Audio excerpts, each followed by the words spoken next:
Okay, people are saying it's good. So I'll do a countdown. Okay.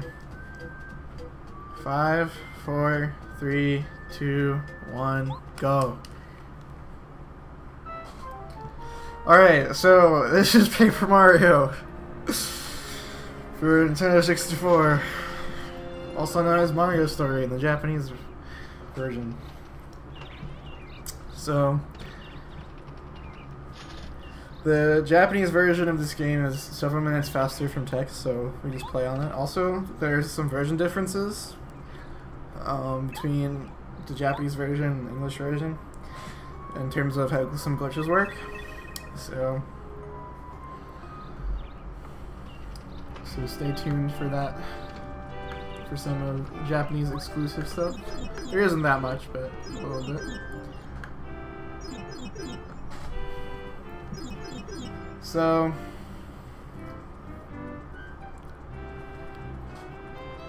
one second. So the all cards category for this game is basically all chapters. The goal is to touch the Star Spirit card, because they're trapped in cards. So touch every single one of them at the end of the chapter and then beat the game. So right off the bat you'll notice that I'm doing some interesting movement, and that's Mario's spin dash. He's basically like Sonic. And upstairs, if you're going upstairs, every time you start a spin it's cancelled by the next stair up. So if you mash spin, you can spin upstairs like that. Not all stairs have this effect, but most of them do. And if I don't have something to cancel my spin for me, I just do a light jump.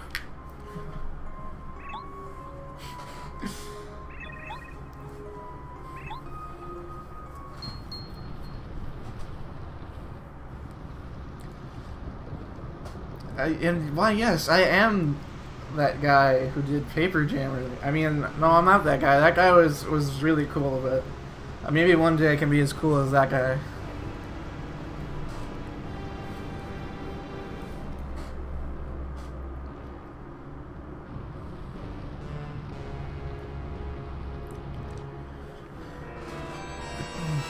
And the absolute best thing about running this game is that for text, all you have to do is hold B. No text mashing.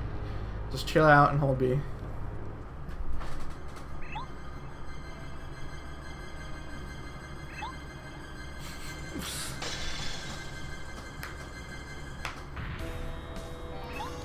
Yeah, this game has a much longer intro than Paper Jam. Paper Jam, you start getting into the action immediately. This game's a little bit slower, but it's all good.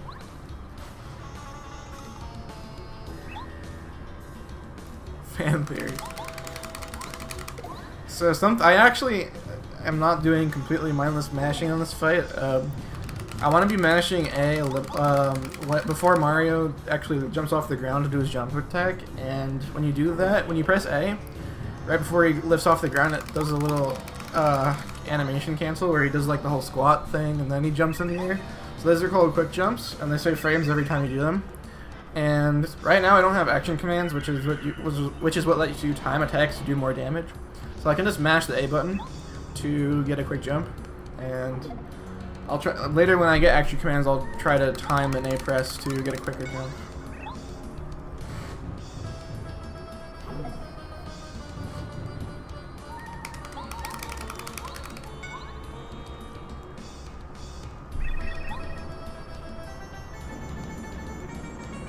And yes, this is the Wii U BC version, and someone noticed it's pretty dark.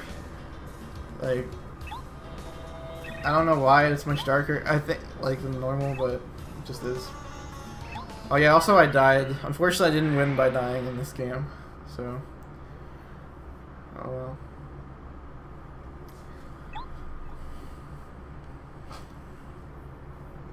Most people will comment when we get to using Watt that his attacks look green instead of yellow. 0 times X press is still possible. Well, I will be pressing X, but it's definitely possible. I just have it mapped to the R button from anyway.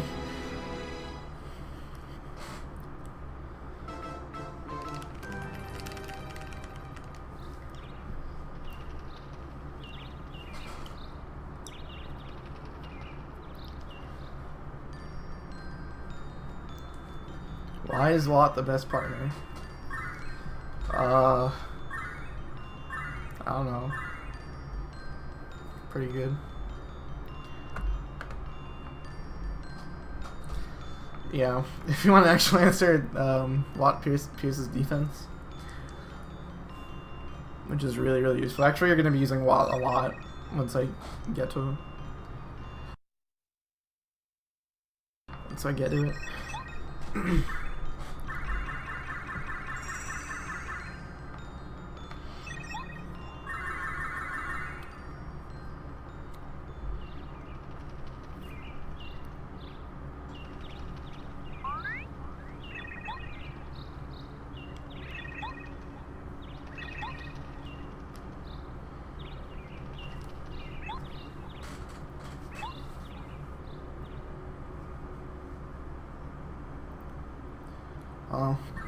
It's a good thing personality doesn't really matter that much in speedruns, so we're good to use Watt.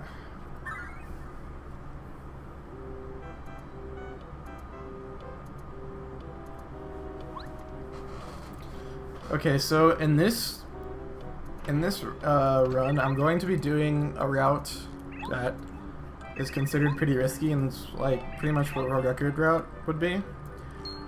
Maybe like I might do like some slightly different strats that are like a little bit safer, but for the most part, not really. And the reason why I'm going to be showing off this route is because I'm playing on Wii U. I have the ability to use save states for backup, and normally we don't do runs with this, but for marathon's sake, we can use it to show off this route. So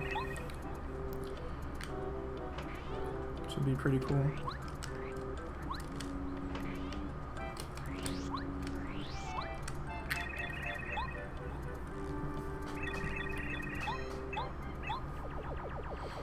Okay, and coming up soon, I'm going to be doing a really, really difficult trick using a glitch called loading zone storage. So when you touch a loading zone, it takes 2 frames to take you. So if you do frame perfect jumps, you can prevent a loading zone from taking you.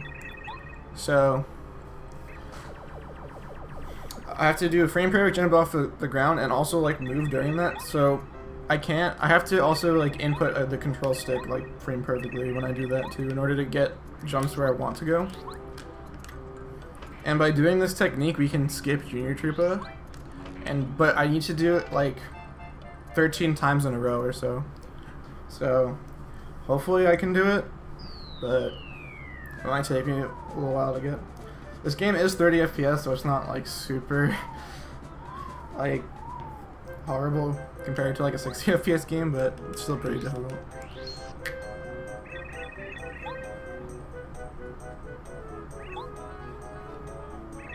So you'll see what I mean, hopefully, with loading zone storage.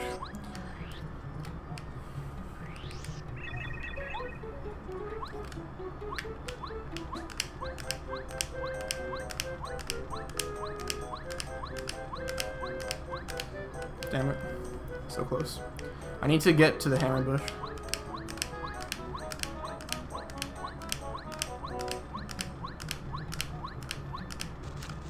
Alright, I got it. Alright, second try is really good. I'll take that for sure.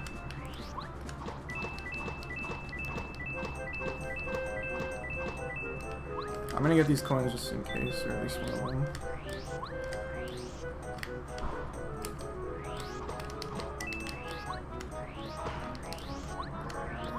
So also, a technique I was just doing a little bit there is called hammer canceling.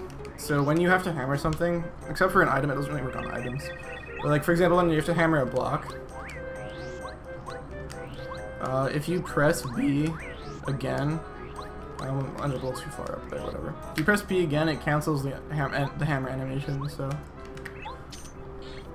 you can save some frames by doing that. It's also used in a trick.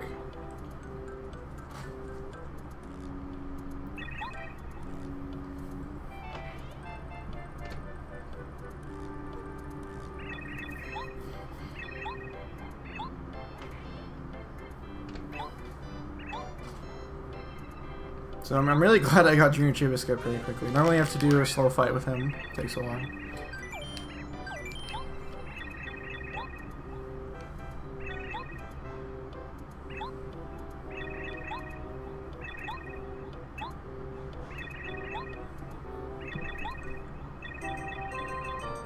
Get my boy Goombario.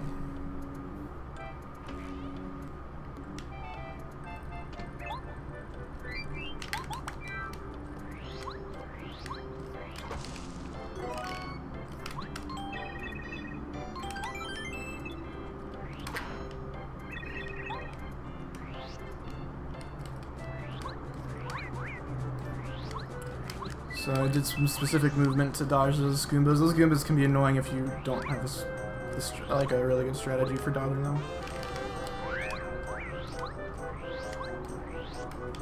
But for the most part, dodging enemies is pretty easy. You just try to stick to a top or bottom portion of the wall. Occasionally you have to like fake out enemies to get past them.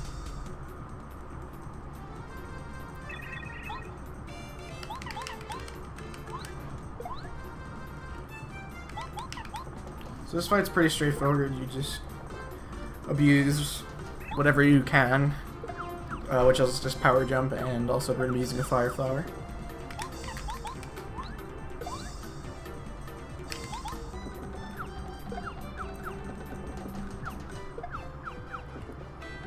Yeah, Goombario skip is slower, so there's no reason to do it. You can skip getting Goombario, but then you have to skip power jump also.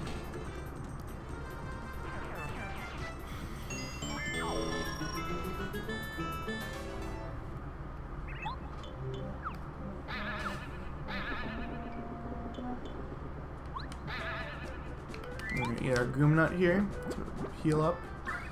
Just need FP, don't really need HP for the next fight.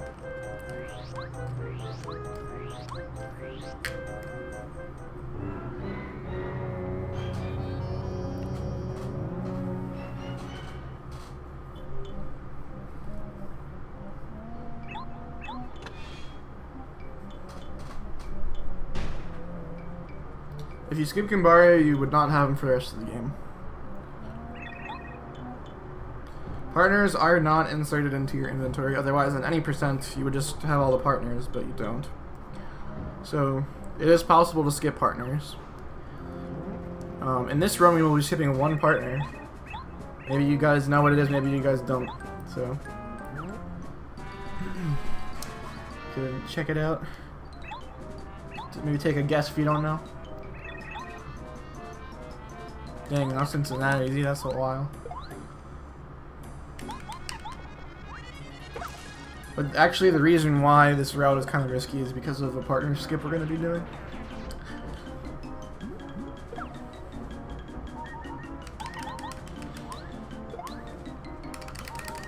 Most people don't know that you can use the tree to damage all of them.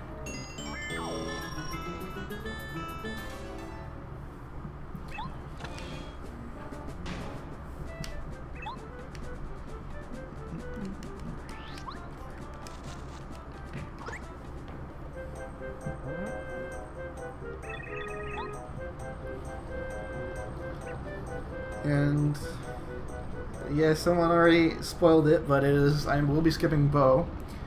And Bo is really useful, as I'm sure everyone who's played this game knows, because of her out of sight. It's pretty broken actually. But it is actually faster to skip her. And the reason why I'm able to do this route is because I'm playing on Wii U, and for marathons, marathon only, normally this wouldn't count for a run. I'll be making save states to show, in order to show off the route, and maybe you'll see how risky fights are when I have to like reset a bunch of times on the save state, or it'll just I'll get perfect RNG and it'll be like, oh, I guess it doesn't look that bad after all. Actually, I did a full practice run for this, and I got perfect RNG. I didn't have to use a save state, but I was planning on doing it for practice, so maybe it'll happen again.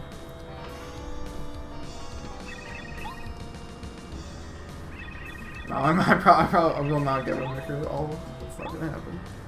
I probably won't even get a PB even if I'm playing good. I will be saving a lot, so.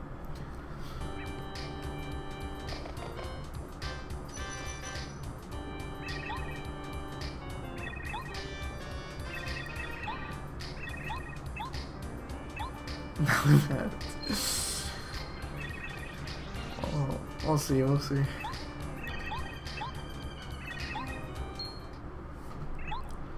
Yeah, I got some guys in here. I'm gonna fight them later.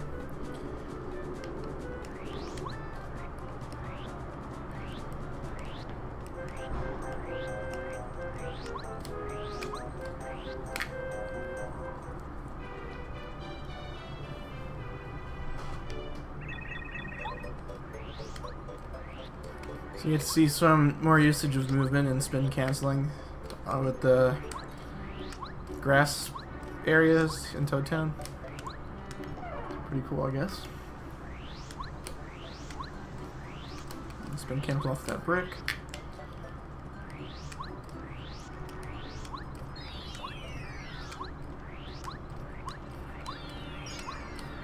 This game is much more movement based than Paper Jam was. Even though Paper Jam does a lot of walking, it's more of how well you can execute all the glitches. Whereas movement is really simple. But in this game, you have definitely some really hard glitches to perform and a lot of movement to get perform.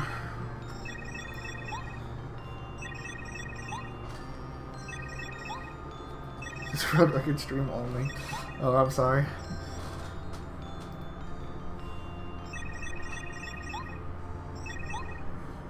Oh yeah, and if you're using FFZ, you can see I have a lot of Paper Mario emotes, so you can use them.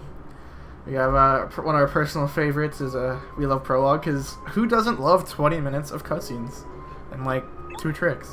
It's pretty great.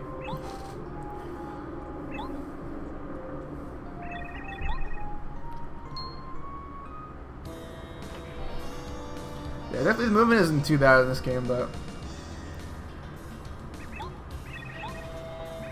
compared to something like Paper Jam where it's just walking, there's a huge difference.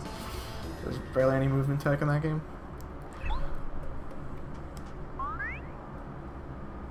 But you can still lose a lot of time to movement if you're playing not perfectly.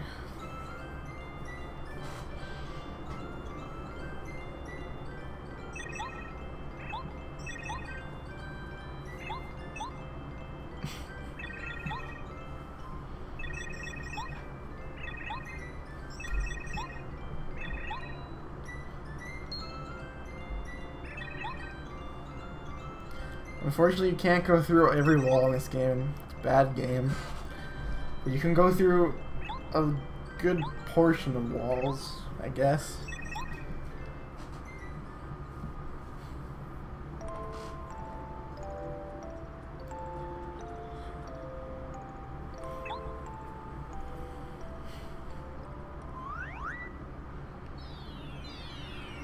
Alright, we're almost done with Prologue, though.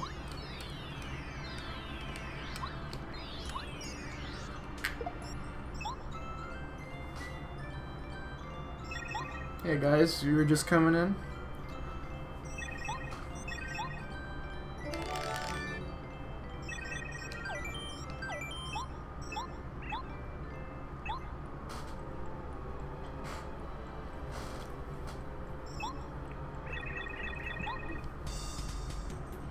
Alright, now we have action commands, so we can do more damage.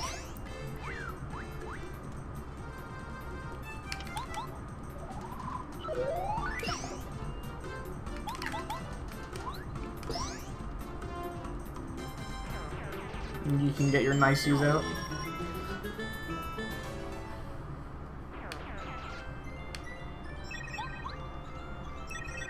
If you like spin strats, then there's plenty of that in this run.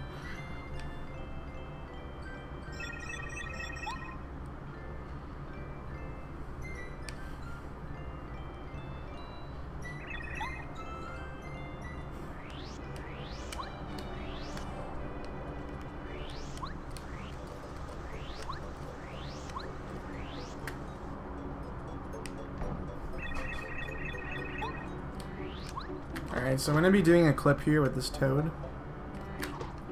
Alright, I'll explain. Oh shit. Okay. That was close. I almost messed up really badly there. Just did it again, no big deal.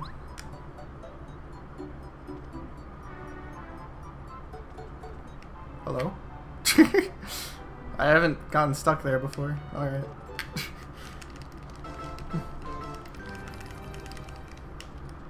That was kind of slow.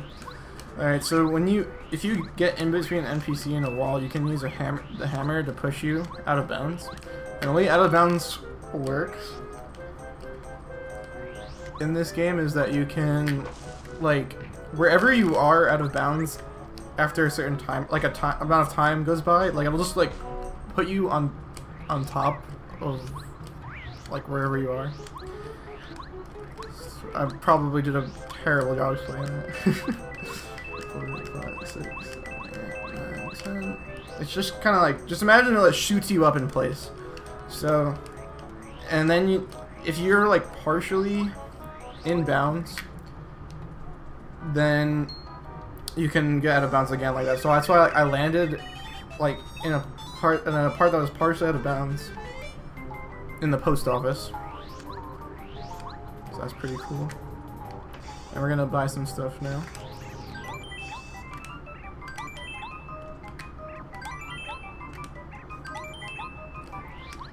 And we're done with prologue for now. That was a terrible coin. That coin just like hated my guts or something. It wanted to get away from me. Not necessarily that the game places you back inbounds, but it shoots you up, and if there's ground above you, then you spawn wherever that like above wherever you are, just above wherever you are. But if you would land out of bounds again, then you just spawn where you left the world.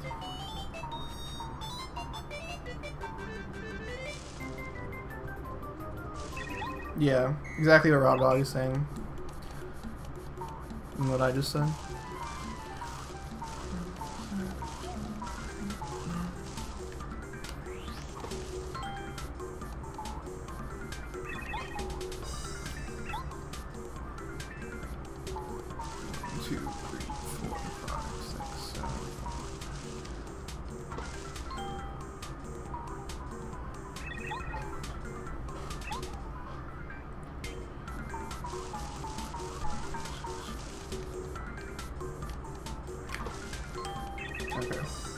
I'm always really paranoid about failing this in a marathon run, because I'm actually really, really bad at this minigame. When I failed it in a run, then it causes resets.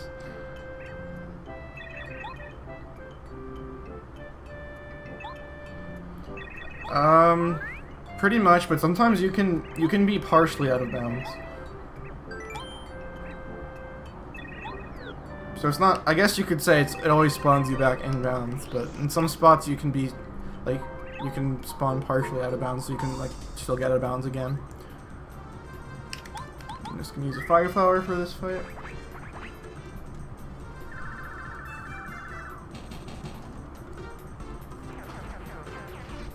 Takes care of them really fast. And we get our boy Cooper. Cooper's not the best in battle, but he's alright early game.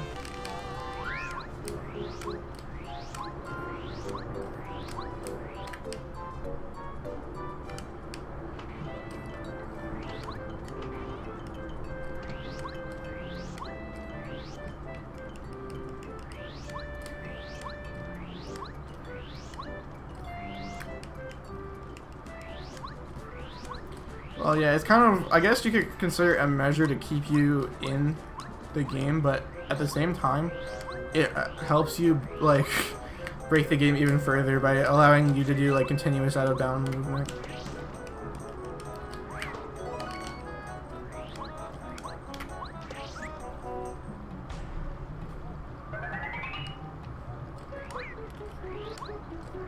Yeah, it might not even be an intentional thing. Not really sure.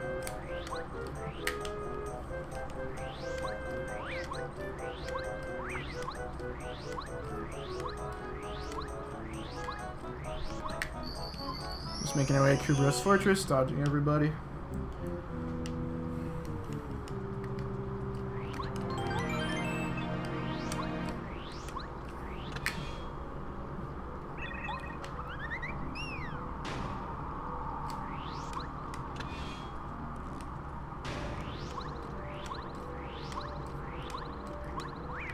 Oh, well. Trying to jump on top of him. Doesn't really matter that much.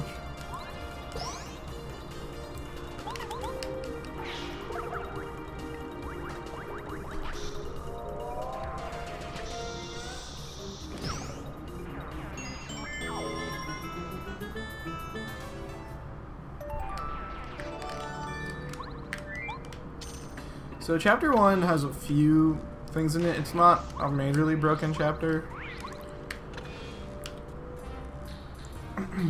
That's pretty much how all cards is. There's a few sequence breaks in every chapter. For the most part, not all of them.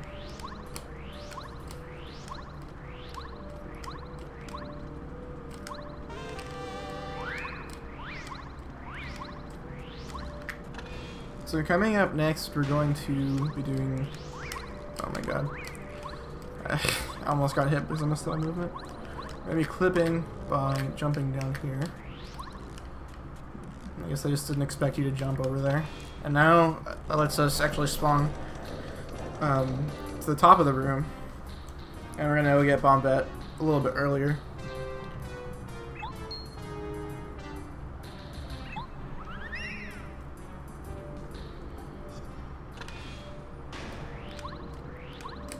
And also those doors don't close because I actually would have entered normally at the top right here, but because of the cutscene plays, it just makes you come from the bottom. Oh no, I fell for the trap. Oh my god. I thought I'd be able to stop it this time, but I don't know.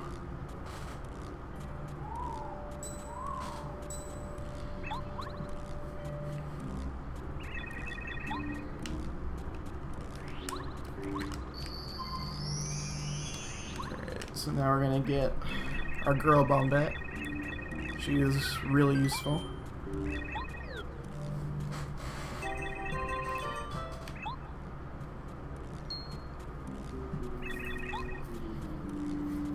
Yeah, I'm a bad speedrunner, I'm sorry.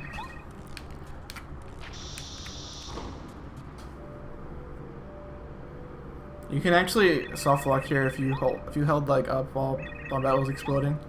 So I've actually seen like people like casually soft lock there. It's pretty great.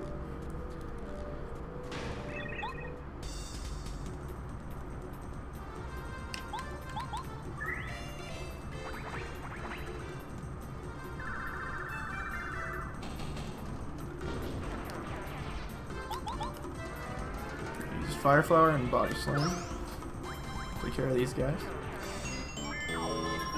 And part of the reason we're getting Bombette early is so that we have her for the pit fights. So they can go much faster if I use her well. This part is pretty hard though. I'm gonna try to first strike the paratrooper here with Bombette. I might miss it, but we'll see.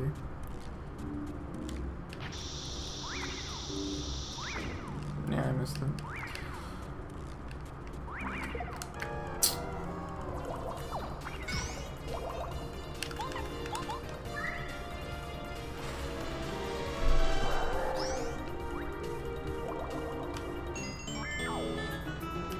I can try to hit it again.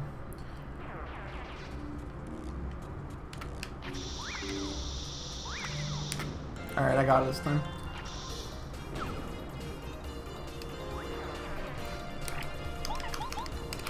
I'll take that. I just want to show it off, really. That wasn't too bad, since I have to fight the other guy anyway. I fought all of them.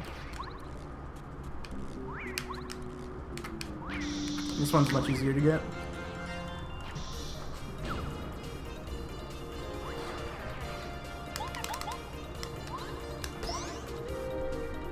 Also, I'm glad the fry chart works.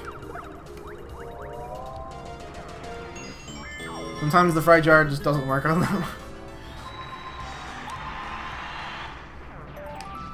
It's just really slow. Rip estimate. Oh no, I lost like 10 seconds. Rip estimate.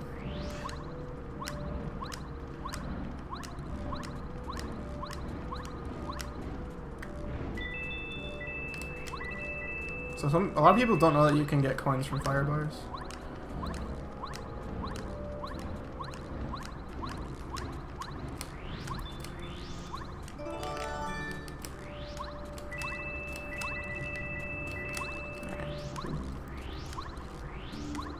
But yeah, if you jump over them 10 times, you get 10 coins.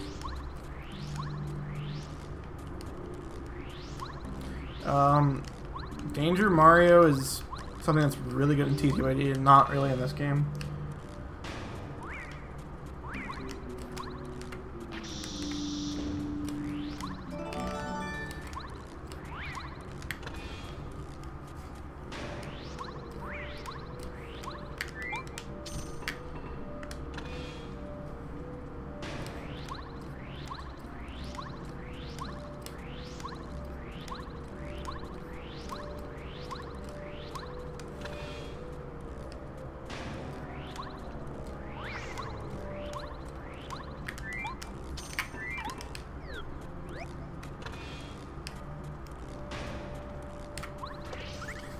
Alright, I'm gonna try to do some jumps around these walls called pie jumps after I ate your pie.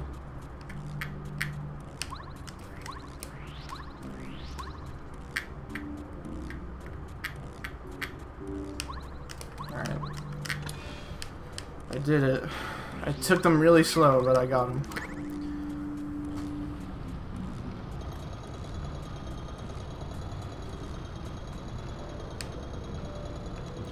So those jumps aren't a glitch, really. They're just jumps around barriers. It skips having to press the switch several times, and they're allowed in glitchless.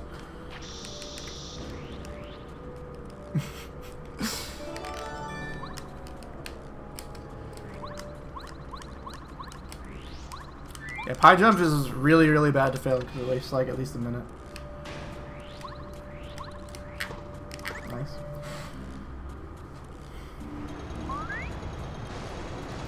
I don't know if he actually discovered them or not, but he took the name. He like.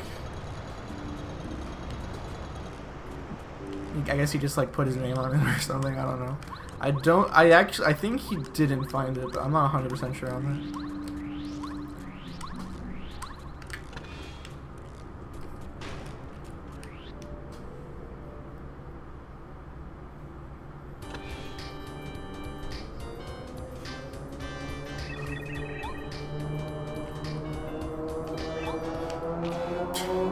Loud cars outside.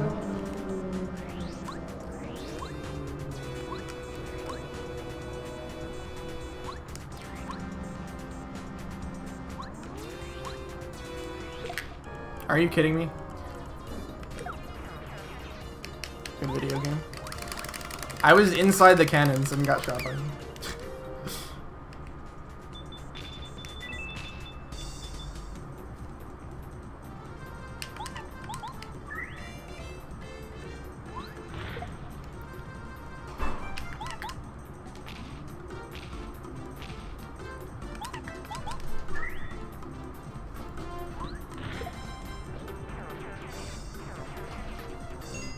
This game is great.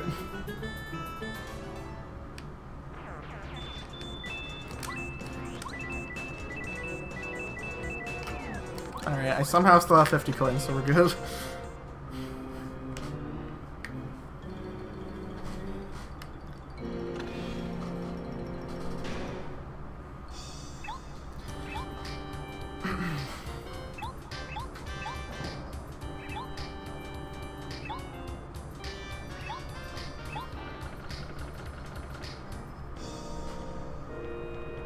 Alright, so we have a pretty good strategy for this fight. It goes pretty quickly.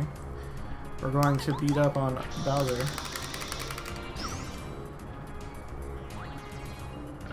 Yeah, the extra coin saved me. I got a pro block right there.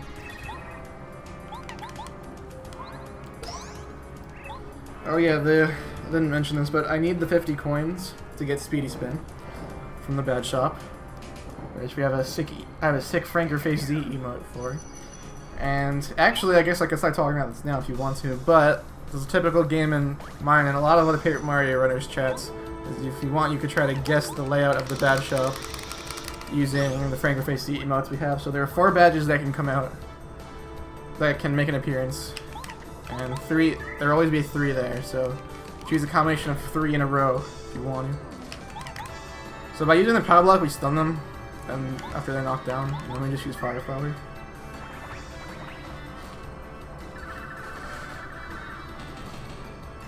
No, it can't be 3 Speedy Spins. And that's the boss.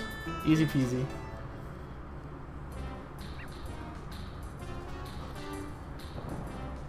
Yeah, Hoxie and Red. The Hawks got it. Hoxie and Red Hawk. They know how to guess.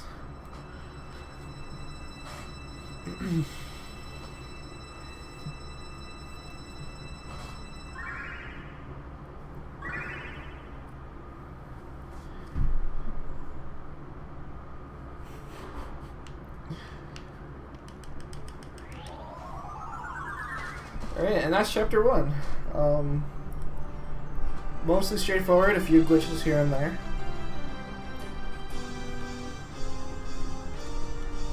So you can actually skip completing chapter 1. And in any percent they would do that, but as I mentioned when we started, the goal is to touch all the cards, so not touch the card there.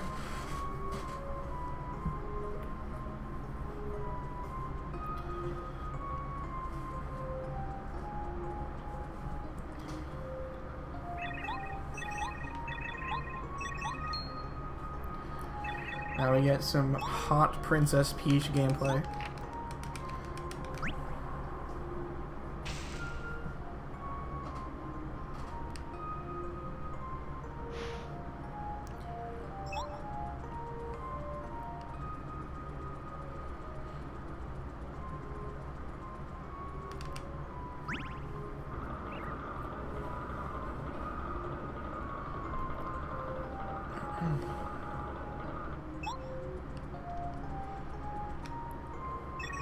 Let's read this amazing diary.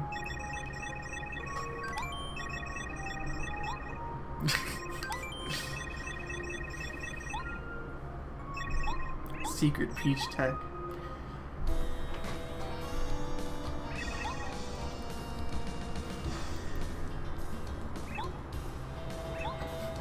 So cake incentive, please.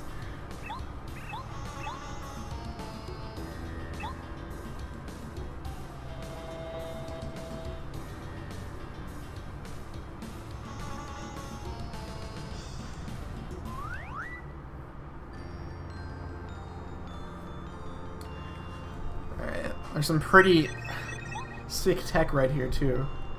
Gotta be careful. Some people fail this tech, and it's called pressing B to say no to tutorials.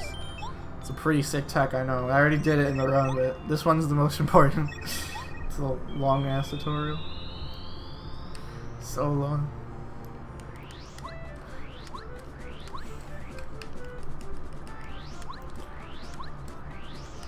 Nice.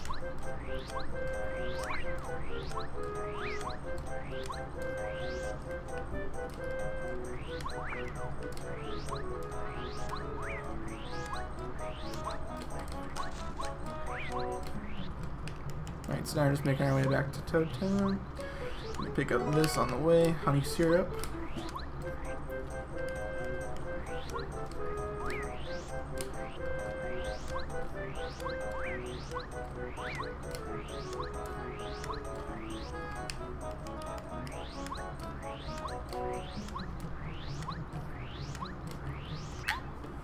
Alright, now we get to fight our boy Junior Troopa, who we haven't met yet. So I'm gonna say I don't remember him. I think it's slower to say that, but I really don't remember him. I've never seen him in my life.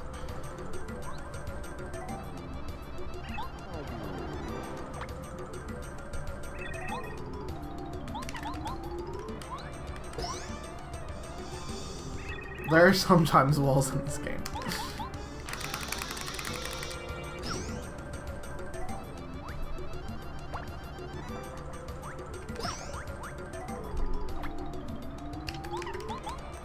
We're gonna use the Thunderbolt from Chapter 1 to speed up this fight.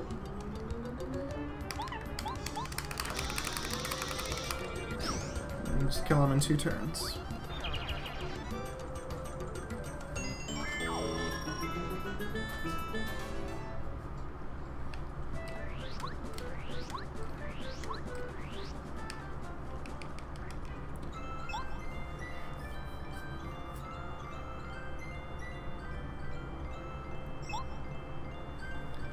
Alright guys, if you want to guess the bad shop, you get it in right now.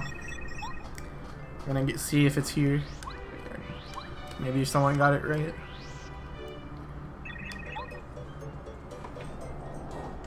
And there's no speedy spin, of course. So then I have to reset the bad shop by going 2 loading zones away.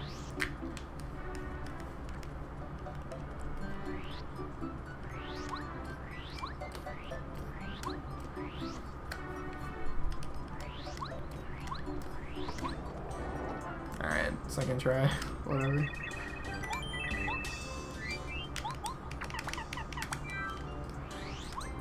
So equip speed spin, of course, to move faster. And power bounce. So I'm gonna need that for some fights coming up.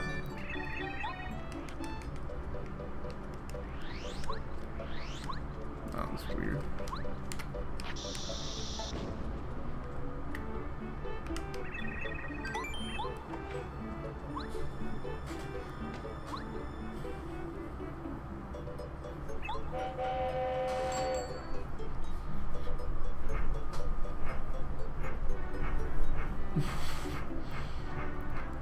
I'm pretty sure I had speed spin first try in my AGDQ run of this. I don't know for sure though.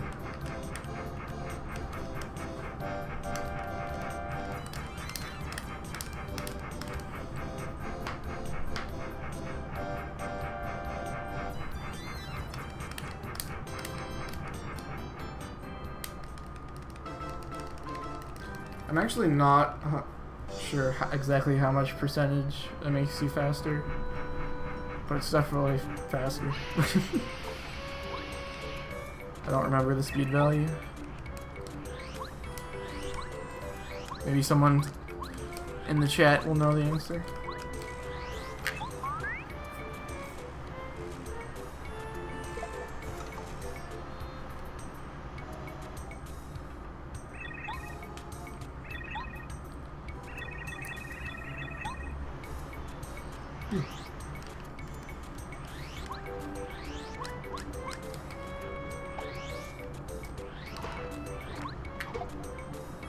Gonna visit our good friend Wacka, get a bump from him.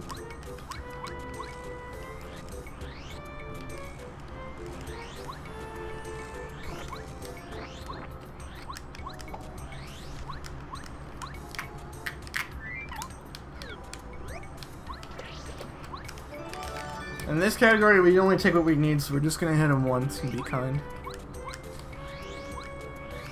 Alright, so coming up next is a relatively new glitch in the run, in which I get the Chapter 2C without paracarry, so it saves time on backtracking.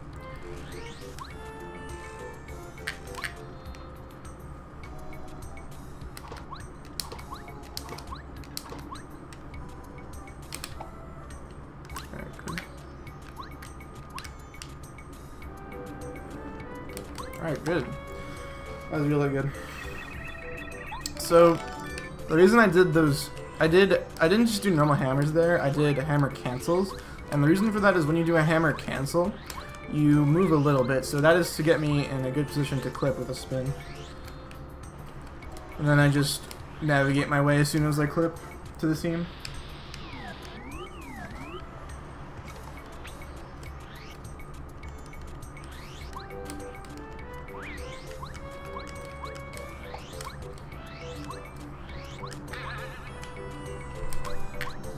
Please. Yeah, that trick's called Paracalyst Seed. Oops.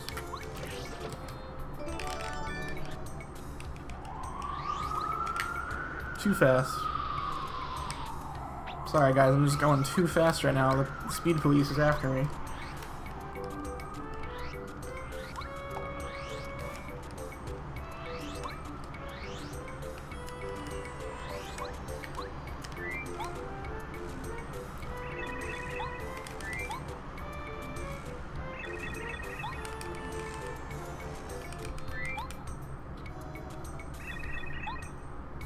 This run is on Wii U Virtual Console. This is also why it looks much darker.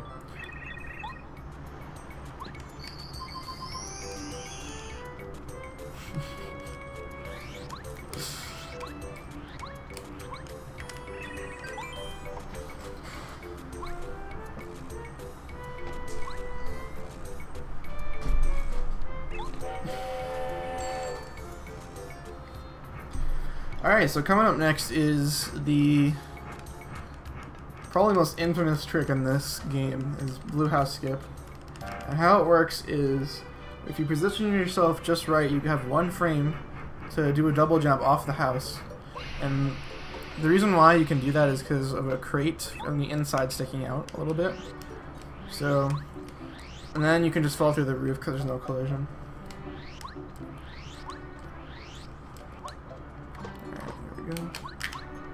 Easy every time.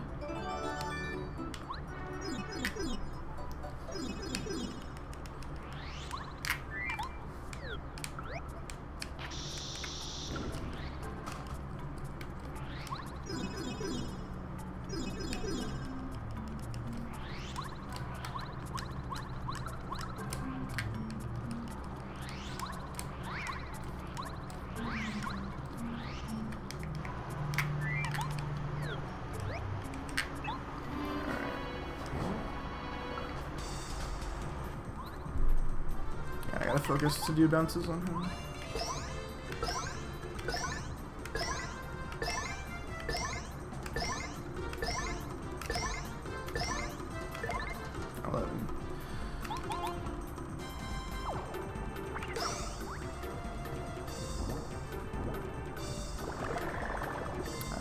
Missed that block, wow.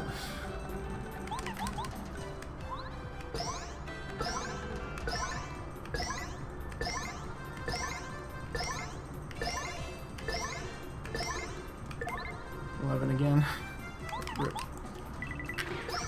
Okay, so now that I have some time to talk a little bit more, I can talk a little bit how power bounces were right there. So, as you see, like when my bounce ended, I flew all the way back to where Mario's start positioning is, and what's happening there is I'm getting capped. So the game randomly caps you. Of how many power bounces you can do.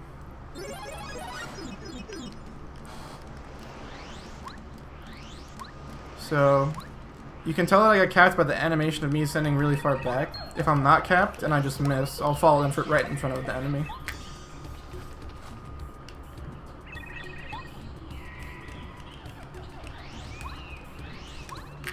So yeah, it was kind of unfortunate on Blooper that I got capped exactly so that I had to take an extra turn. For one damage. Oh well. Oh yeah, we're in chapter 5 now, by the way. In case you didn't notice. So we may have to beat all the chapters and touch the cards, but we don't have to do it in order, so we're gonna do it in quite a different than intended order.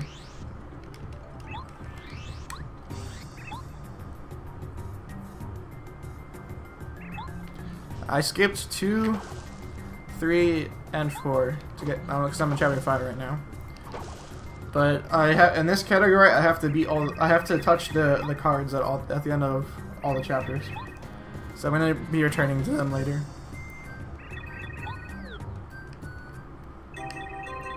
I'm gonna get our girl Sushi. Oh, I gotta go this way.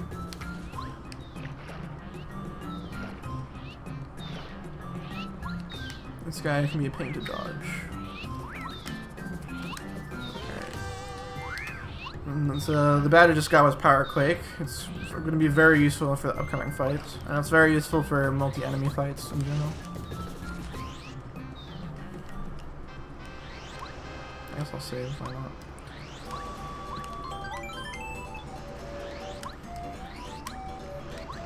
Alright, so we just came Chapter 5 to do a few things, and now we're going to make our way to Chapter 3, actually.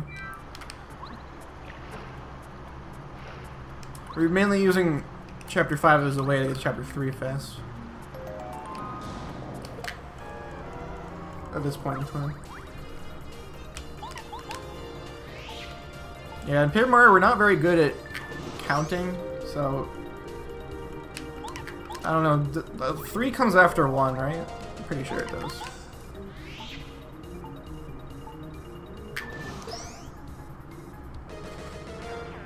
Also, I'm getting first stroke on purpose because I need to lower my HP.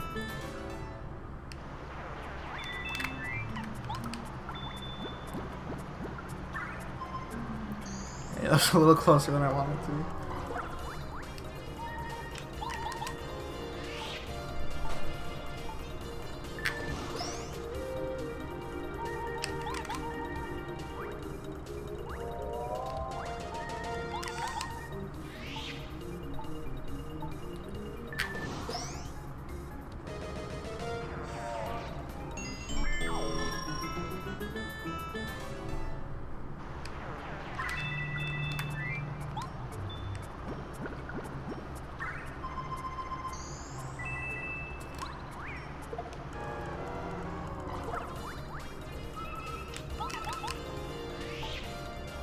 Alright, so I'm trying to avoid any hearts that I get, and I need to get money also, so it can be kind of annoying sometimes.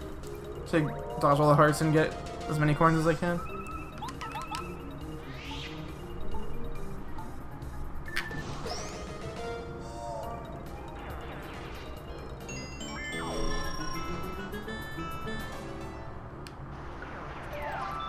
Unfortunately, I was stuck in a cutscene and had to get 2 hearts.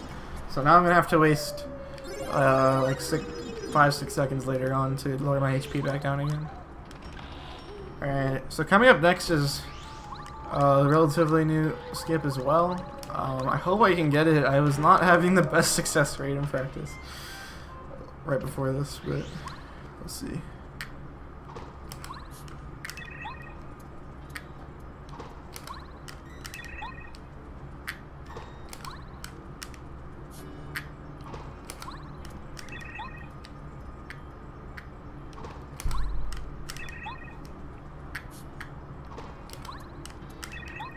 Doesn't look like I'm close to getting it right now.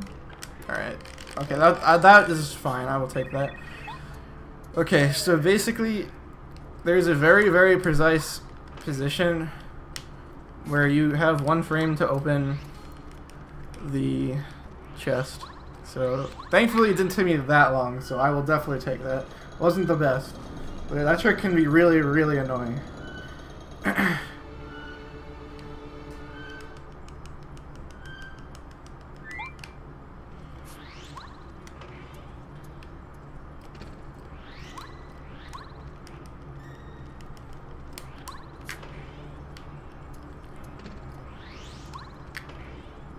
So that skips having to play a couple of mini games in order to get the weight.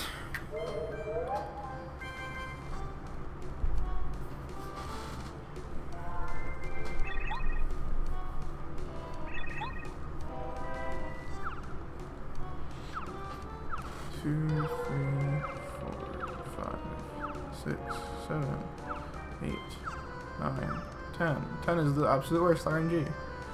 So the number of times they throw the boot is random, and 10 is the worst.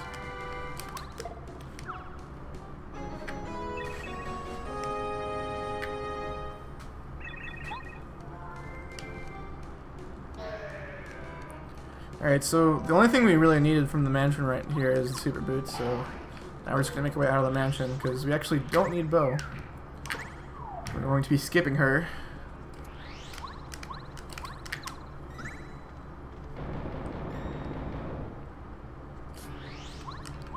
even though she's pretty OP as a partner. Just too slow to get. Pick up the super shroom on the way.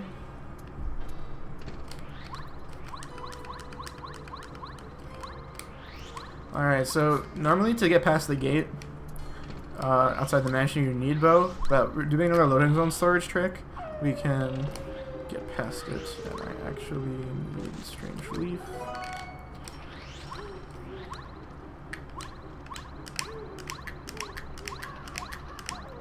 Alright, that was perfect. So, so not only do you like store where the loading zone takes you, but if you're entering a loading zone from really far away, it can skew your entrance like you saw it did there. Also, this green ghost just pops out of me. I guess I don't know what the heck that is, but and now it's gone.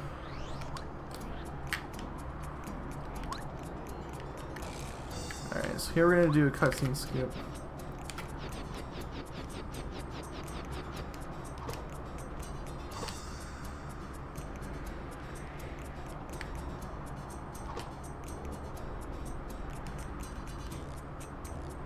Slow. Alright. So we call that skip Stanley saves because Stanley the Boo does not get eaten, so he saved his life right there. Oh, it's slow. Sorry guys, Bo's gone. She's not in my party. I almost got into an encounter.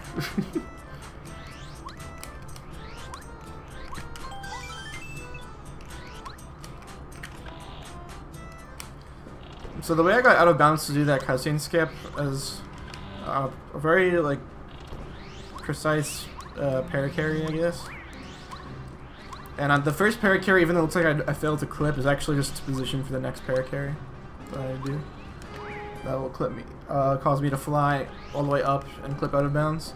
There's a few places where you can clip out of bounds with paracarry if you use them in the right spot.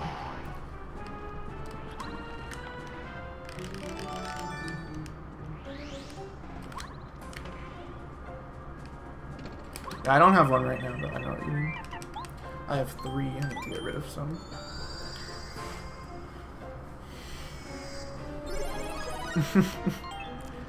Oh, dang it. I'm missing all the items. And I'm not fighting the enemies as they go by. I'm sorry. I should go back and do all that.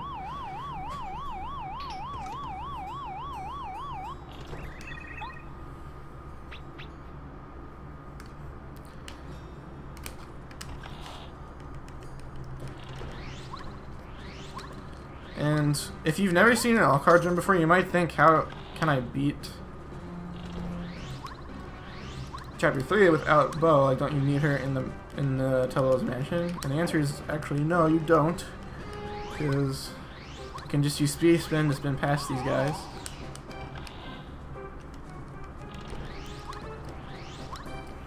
Speed Spin just kind of breaks Chapter 3.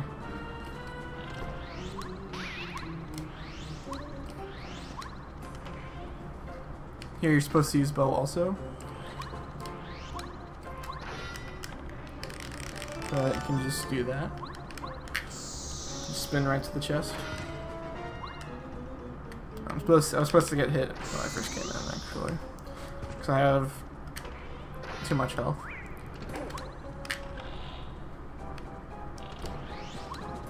Alright, and the reason why I was bringing myself to 1 HP is so I can use the badge Mega Rush, which I'm getting right now.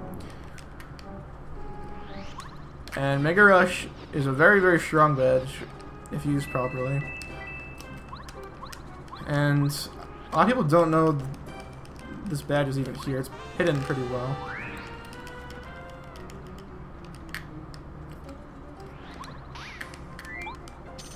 Oops. I like hesitated for a second.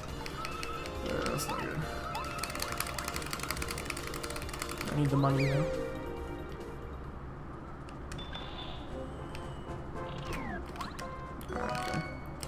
That's not too bad.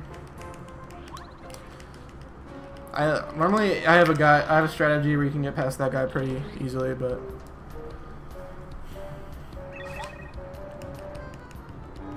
also you're supposed to use bow to get past Tobo here, but again you can just spin right past him. And I don't think I explained what Mega Rush actually did. Mega Rush increases your attack by 4 when you have 1 HP. Let's see this. Clippy Boots isn't until way later. And also sometimes a little time saver I do, is, which I did there, is if I'm unlocking a door, I can kind of combine cutscenes by eating something if I need to eat something or switching a partner or something. So I do that a few times on the run, if possible, like whenever I can and I need to switch.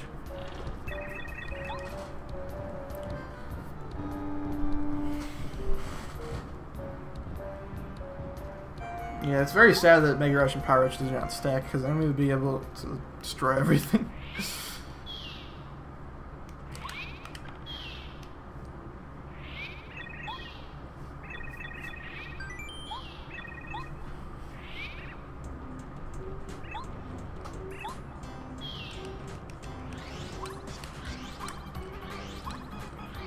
And this part always frightened me as a kid. I gotta run away from Sublola.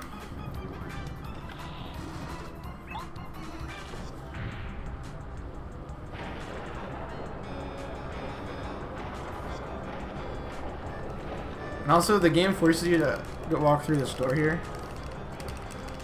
And I just mash A and B and see if anything happens. Sometimes I hammer or jump. Nothing happened though. Oh well. Alright, and we're gonna do a little trick here to skip to the bottom floor quickly. Alright, that was slow.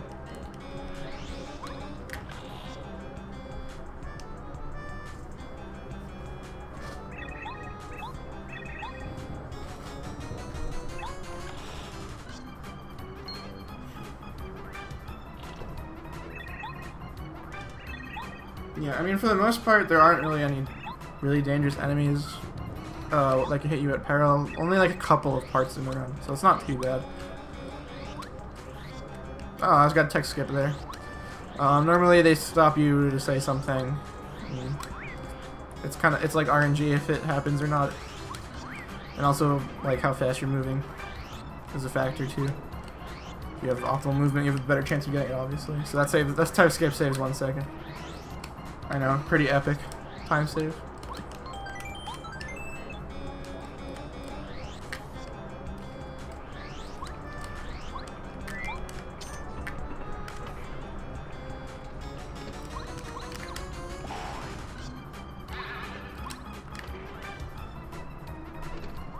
Alright, 1 Goomba. 2 Goombas. And 3 Goombas. And switch badges.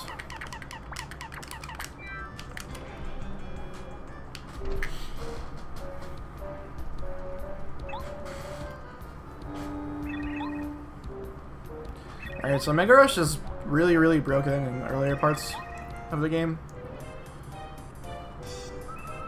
So this fight is pretty trivial.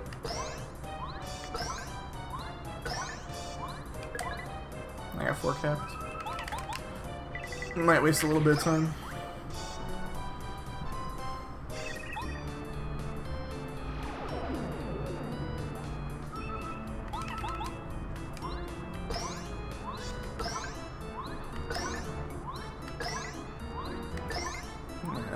Didn't matter.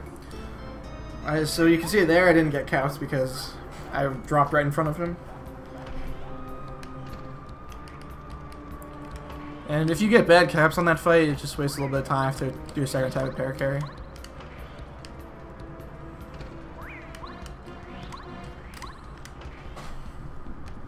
So you're not really in danger of dying there at all.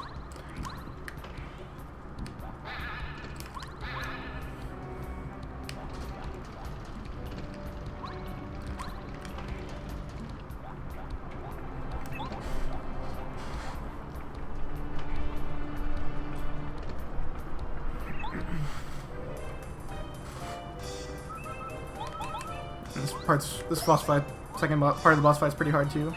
Just gotta hit a jump, and he's dead.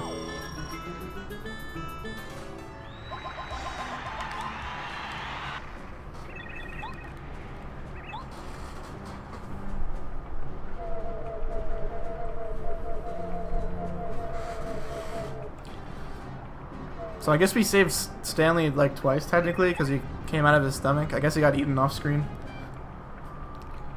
Poor Stanley. Also, we were gonna say yes for this green ghost thing to join me, I guess, permanently, but she just lies to me and leaves me forever.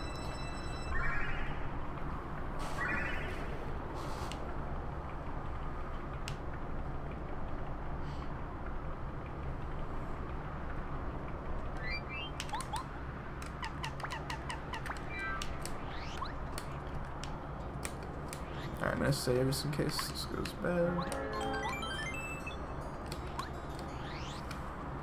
Alright, so now I'm going to try to do a loan zone storage into the card, which will end up skipping the Peach cutscene. So this is 6 frame perfect jumps to do. Really?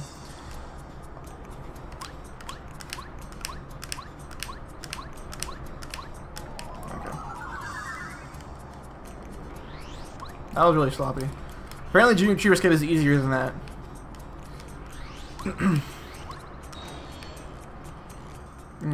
Junior Cheaper Skip only took me 2 tries and it's much harder than that.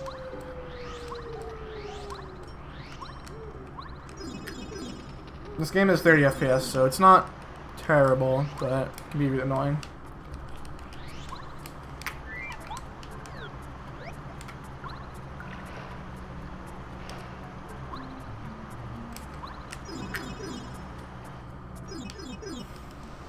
And there's 2 Shushis now, that's fine. Also, you get to see the Yoshi kids for one last time before they disappear forever, it's fine.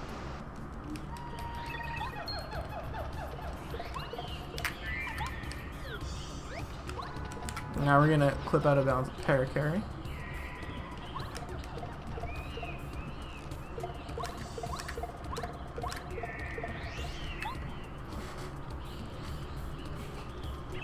And have a nice chat with Colorado out of bounds. And now we can make our way to the volcano. So we get to skip a huge portion of Chapter 5, only doing the volcano.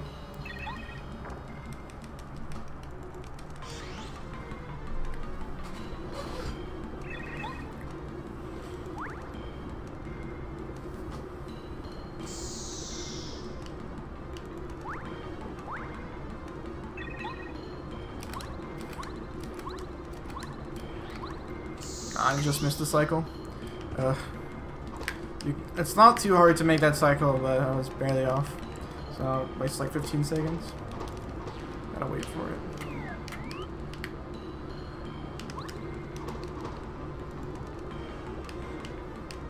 So again, like pretty much the way that clip worked to I guess the volcano is just paracarry in a specific position. You do actually have to hold a direction. I think that's like the only paracarry clip where you have to like hold a direction to get.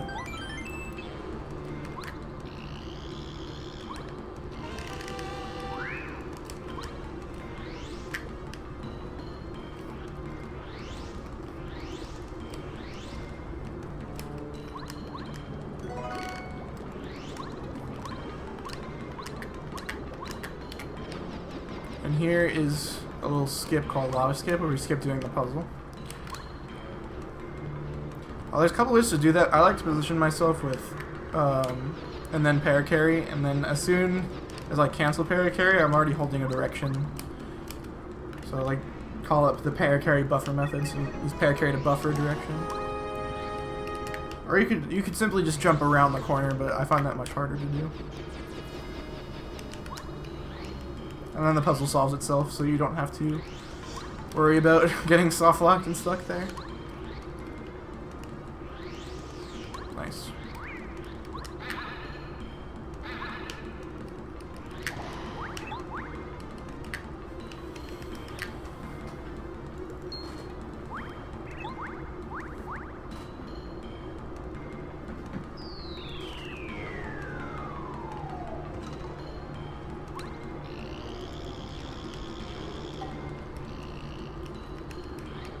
If only more puzzles would solve themselves, true.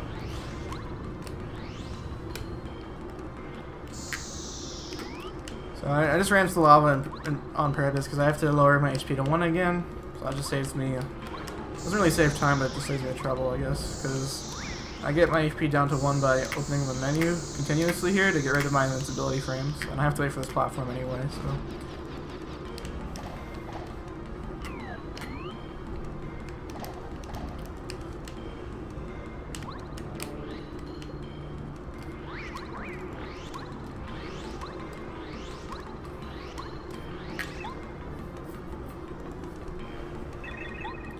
And here's also a little trick called flare carry.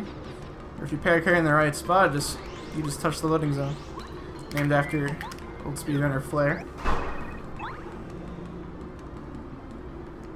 So you skip having to hit all the hammer blocks. Watch the cutscene. So definitely gonna save before this boss fight because there's a pretty big risk of dying. I really hope it doesn't happen though.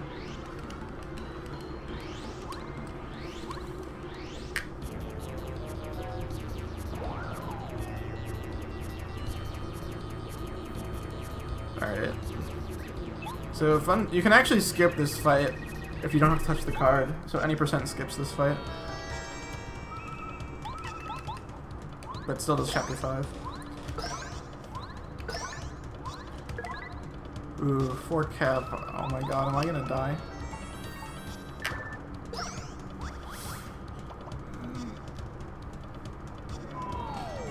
Oh my god, I died. This is like run over. You know, I don't even think resetting would save it. I think it's just done. Or wait, actually, I think I got this. Maybe if they both hit me, they'll get you back to 1 HP. Oh my god! Thank God they did.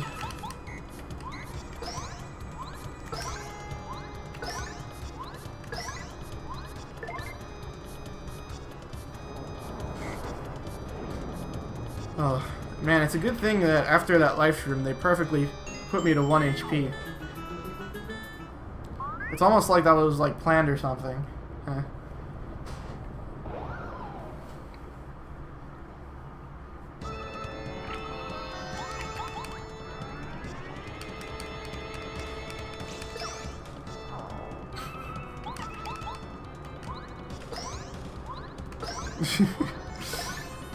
Did you like my acting?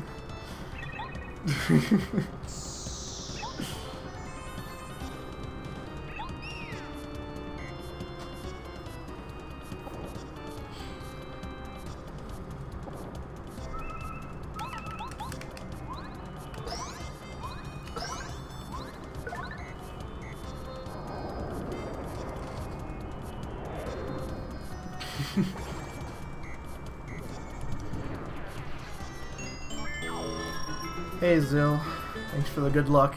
Yoshizola is a pretty good runner of this game too. Man, I can't believe I saved that too, man. It's almost like the strategy was to use up a life room.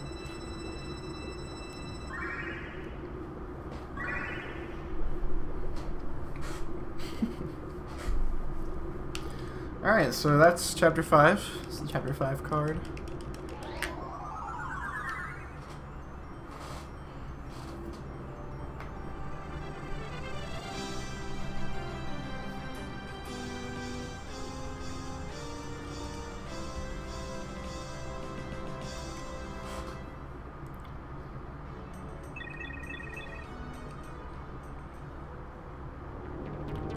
Yeah, as Rob Dog is adding on in chat, it wouldn't help to LZS the card since this card works differently than the other ones.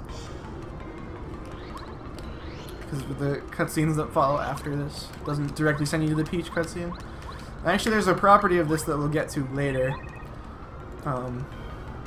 Because chapter 5 is different, we can actually abuse that later on.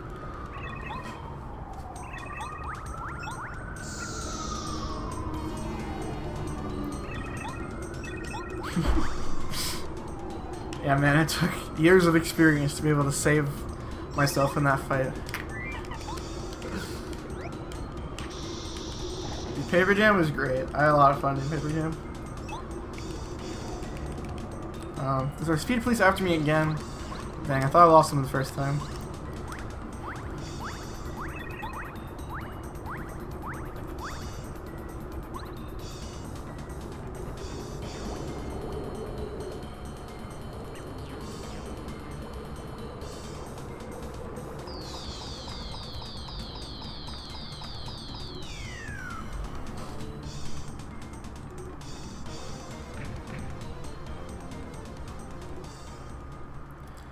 Alright, so now we get to everyone's favorite parts of Paper Mario. Some more hot Peach gameplay.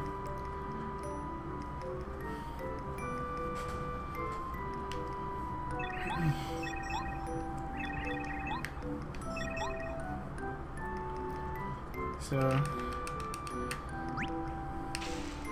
thankfully we don't have to do too many of these, but in this one we have to go do a quiz.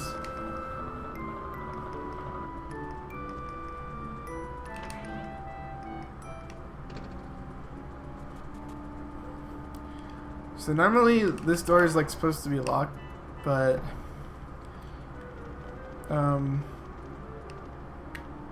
because we're in a chapter that it's supposed to be unlocked in, it just unlocks it for us, even though we never did it earlier.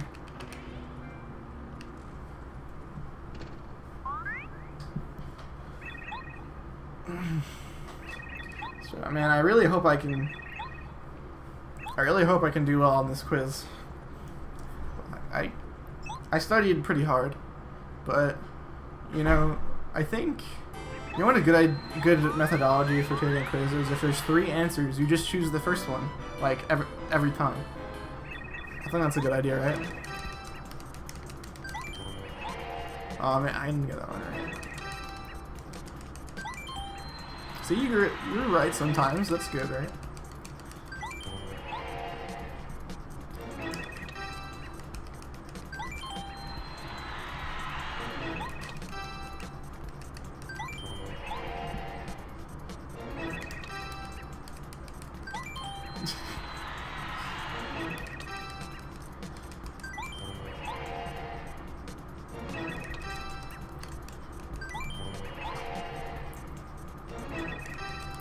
Alright, and you know what, just for good measure, for this last one, why don't we choose the second one? Because, you know, it'll look kind of fishy if you just choose the first answer on every question in a quiz.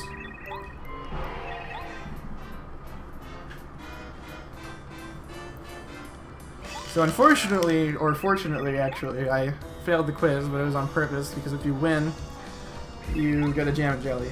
And the reason why I chose the second answer instead of the first one again for the last question is because that makes me exactly 5 wrong and 5 right. And if I chose the first answer again, I would get 6 right, and that would cause me to win.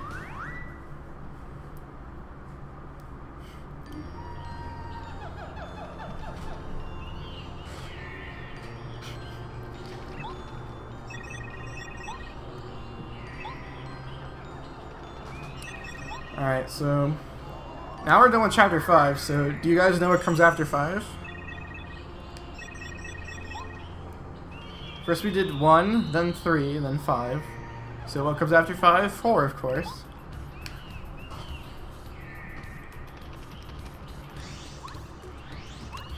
So we're gonna head over to chapter 4.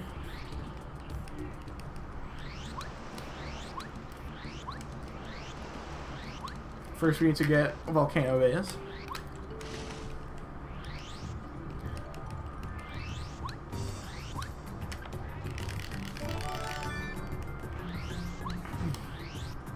Three again.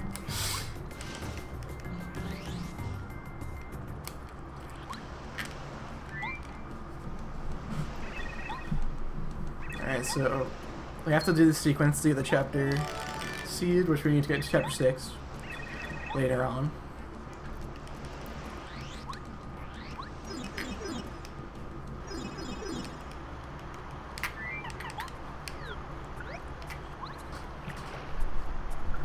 So chapter 4 doesn't have any really flashy glitches, but it's pretty broken in the context of the other chapters that you do.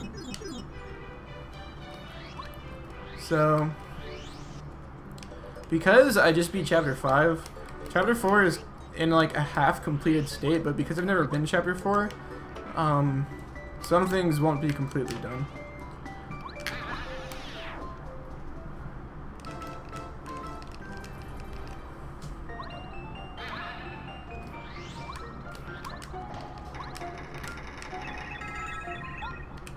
So, as you can see, I've never been Chapter 4, but the toy train, which you're supposed to get from the storm, is already here.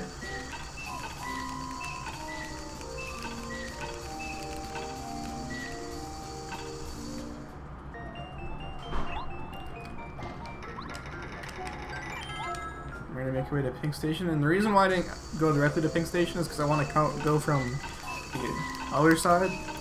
And the reason why is because I can open the track using the switch. So I'll have free access to every station. And the reason why I need to do this, even though I pretty much already had access to every station, is because I'm going to be re-triggering Chapter 4. And what that does is it essentially makes the game think it's in Chapter 4 again. Right now it's not in Chapter 4. Like, the game thinks they just beat Chapter 5, that's it.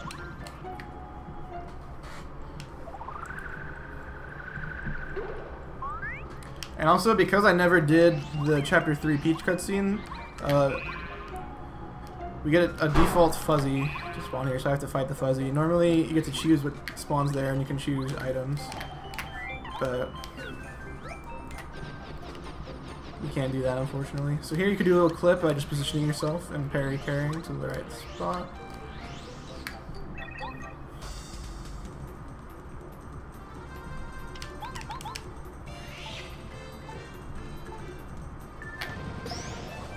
We just make quick work of them anyway, though.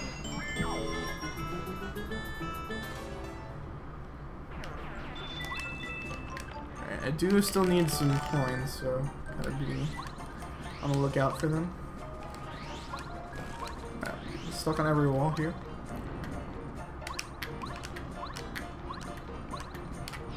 So we're gonna do the same clip again to make it a little bit faster on the way back, but also if you use the spring thing, it makes you unable to move for a short time, and the balloon guy can just destroy you while you're waiting there, so the clip is very useful for avoiding him.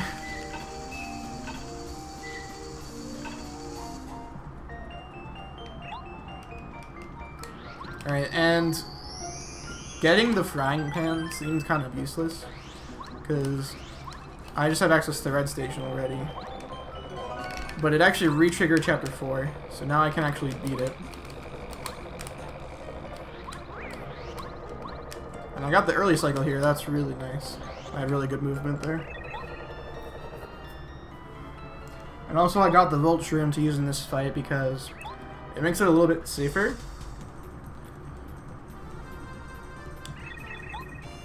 And we have some turns to spare, so I have some time to eat this Volt Shroom here, because I'm going to let him hit me into peril.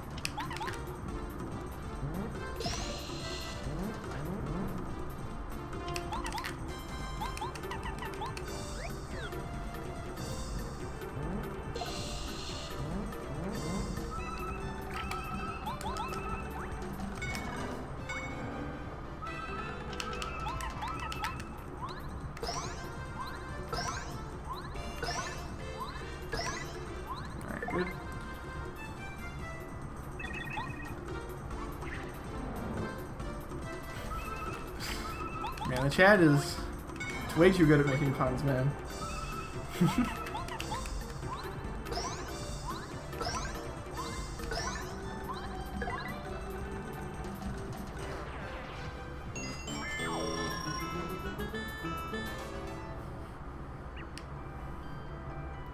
Alright, so as some of you already guessed, we're getting Watt now. Watt is definitely an MVP of this run. Also, you got to see Gimbario get used in a fight for the last time. Now he's dead forever. It's only useful for his multi-hit move on Lander Ghost.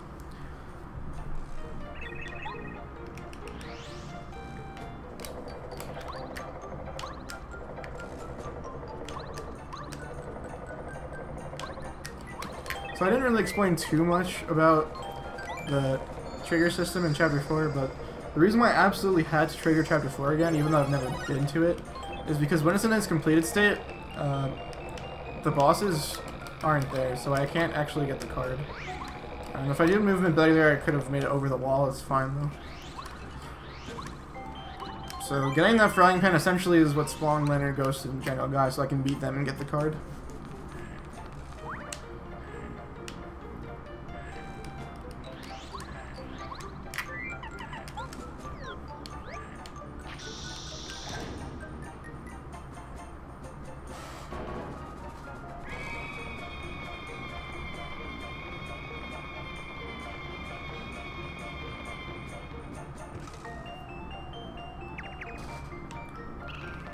Oh yeah, I have a Skype Sun emote in my finger Vizzy, which you can use for Watt if you like.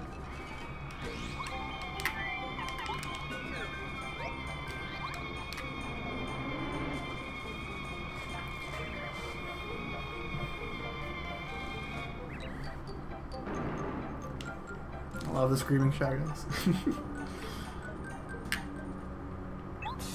Yeah, and if you don't do... So in some cases, if you're skipping the last event before the boss, the card will not be able to spawn.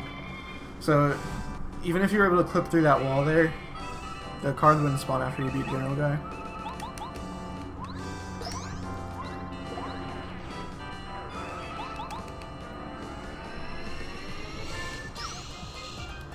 So yeah, some people remark that his Watt's Electro Dash looks green on the Wii U version. What do you guys think? Does it look green?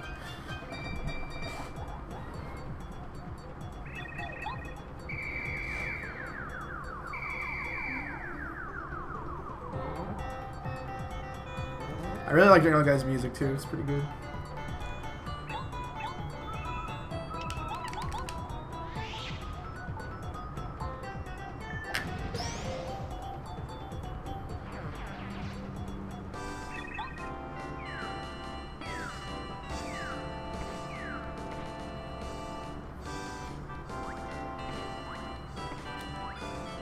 So we're just be using our parallel techniques right now to get rid of everything really quickly. Here again, just gonna do a jump, get rid of this guy immediately. And then we can't get rid of this guy immediately, so we're gonna use a power shout with a Watt.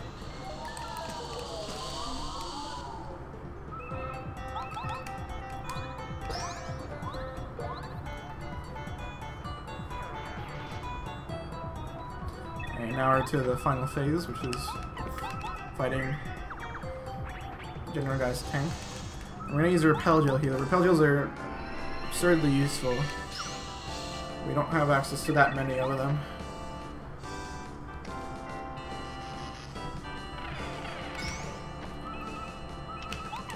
And they're especially powerful in combination with power bounce and Mega Rush. I didn't need to do that bounce.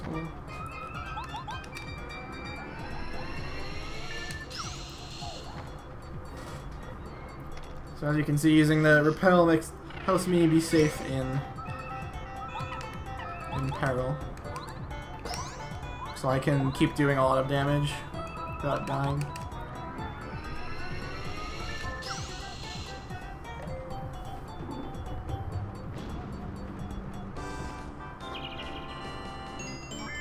Also, General Guy can give 2 attacks, lightning or bomb. Bomb is faster, but he refused to give it to me for a reason, so whatever.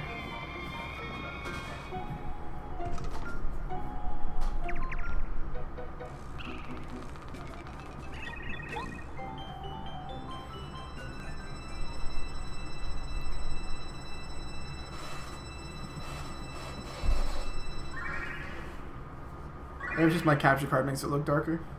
That could be it too. But I think in general, like, looks, well, at least a bit greener.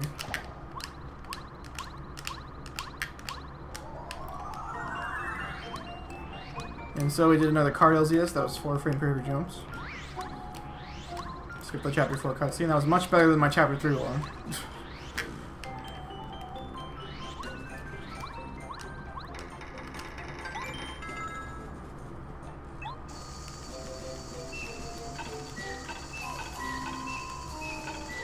So we will not be baking any cakes in this stream. Skipping that.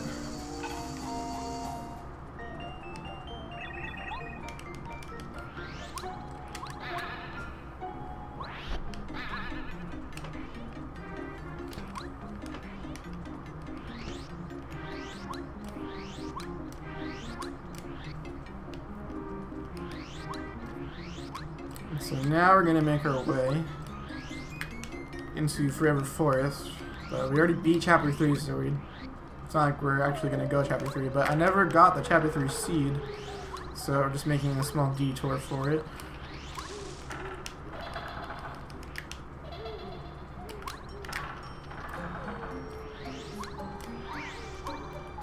Alright guys, so what do you think comes after 4?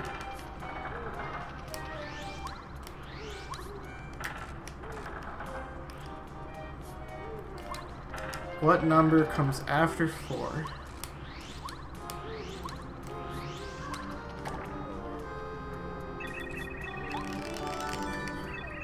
And of course, that's right, you guessed it, that's 2.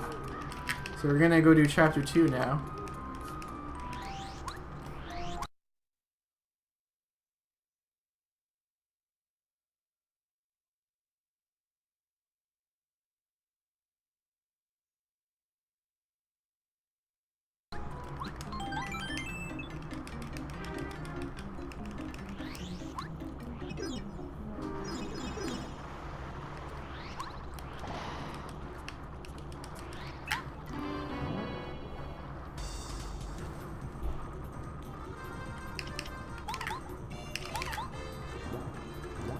So, in order to get Chapter 2, we have to fight this guy.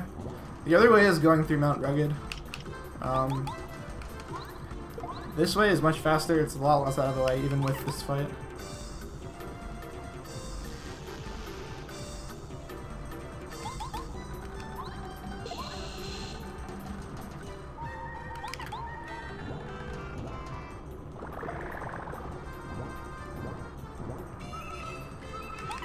Yeah, the routing might seem a bit confusing.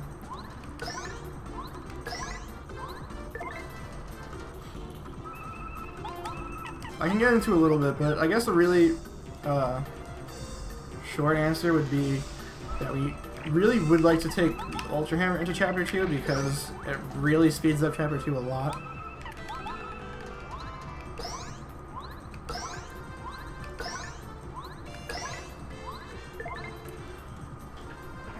So similar to how Chapter 4 was broken by coming to it from a later chapter, and where half of everything is already done, even though there still aren't that many flashy tricks for Chapter 2, but we want to take the Ultra Hammer and sequence break the ruins like that. And also the ruins will be in like a half-completed state because we're coming from Chapter 4, in which normally they would be already completed at that point.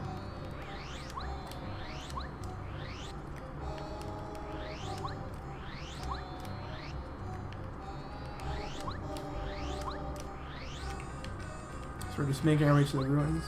And also, if you enter the desert from the front, it triggers the game into the beginning of Chapter 2, like when you're normally supposed to enter the desert for the first time.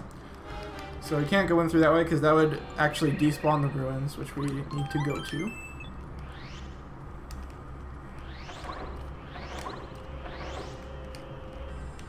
So as you can see, the sand's already lowered here. I can just pick up this key. That's what I mean by like a half-completed state.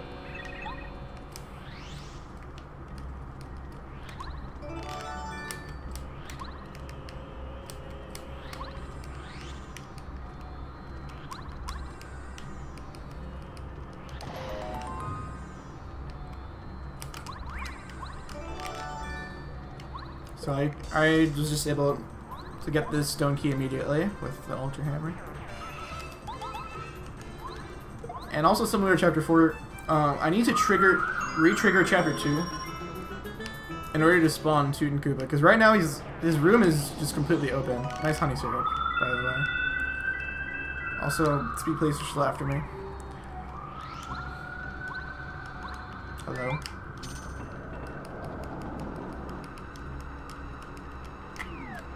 I'm good on money.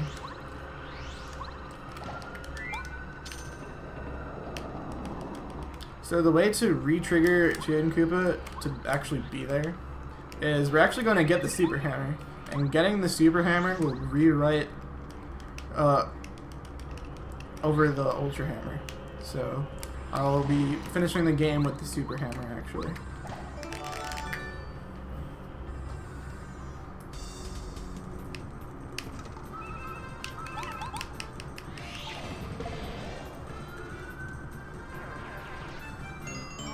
And using Power Quake and Mega Rush, we can make quick work of these guys. I actually just don't need any more money, I forgot about that. So, yeah, like you see the basement's open. That's where Toot and Koopa is.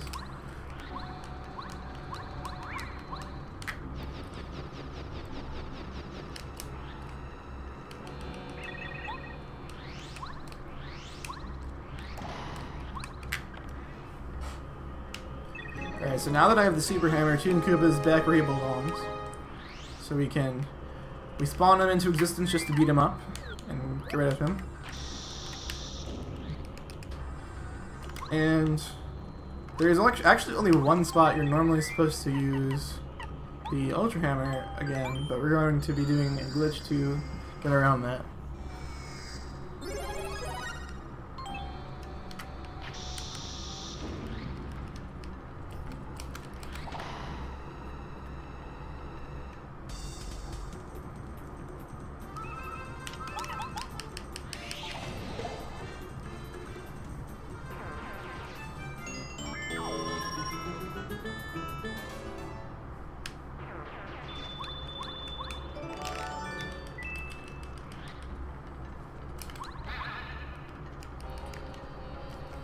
Alright, so now the basement is closed again because of the re-trigger we did by getting the Super Hammer. So we're just going to open it.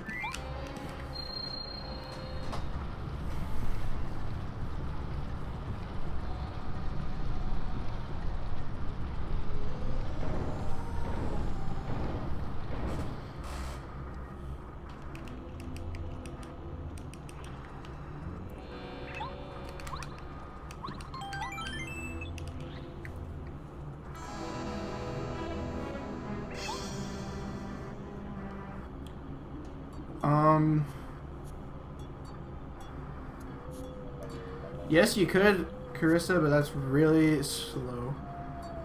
So you have to do like the whole post-stone quest thing.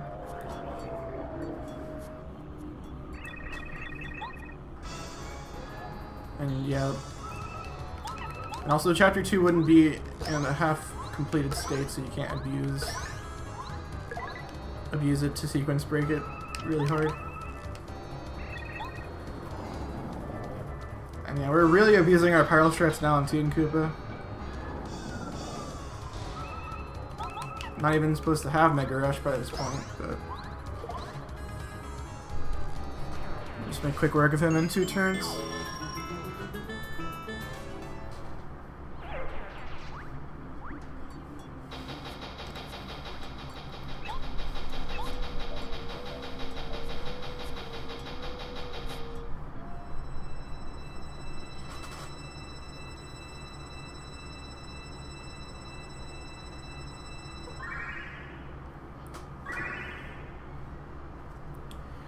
Alright. So now I'm gonna go save to do another card before I do another card just in case I mess it up. So this one isn't as many fingerprint jumps, but you have to be careful not to hit your head on the ceiling of the loading zone, because it can mess everything up.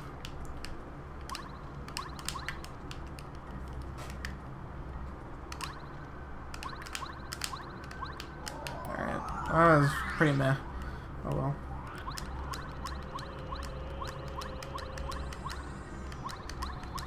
And I didn't really mention this, but there's a way you can fail it where you accidentally just trigger the cutscene, which is why I saved there. And you have to hit the card on your way down from a jump, otherwise it won't work. Or if you're touching the ground while you touch the card, that also won't work.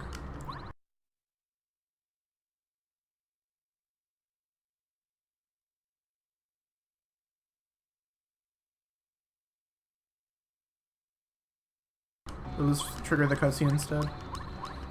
So I have to be really careful on my make sure.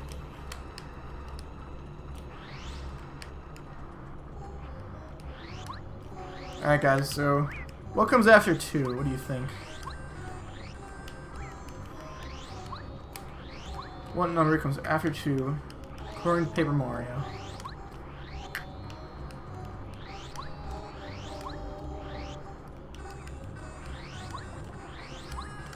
Oh, oops. Nice. Just a lot of movement.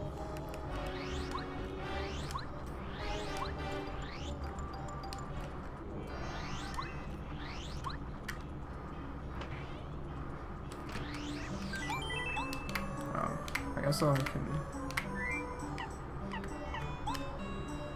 to get rid of this at some point anyway.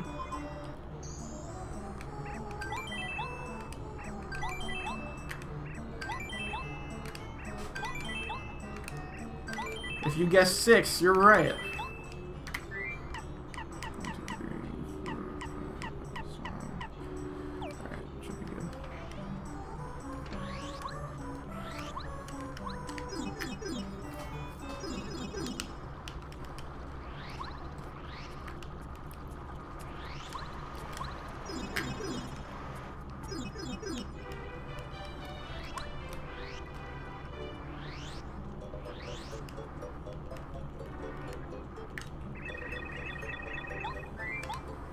So I'm buying Thunderbolts for later in the game, actually.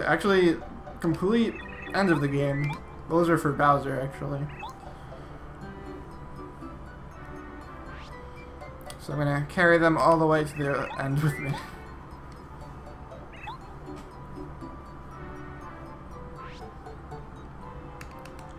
And as long as you put all the seeds in for Chapter 6, then the door will open no matter which part of the game you're in. Unless you're on the English version, so this is the difference between Japanese and English version. If you're on the English version, you actually have to put the chapter, like the seeds in chapter order. So chapter 1, then 2, then 3, then 5. Otherwise the door won't open. It actually just like crashes or soft locks. I'm not sure which one.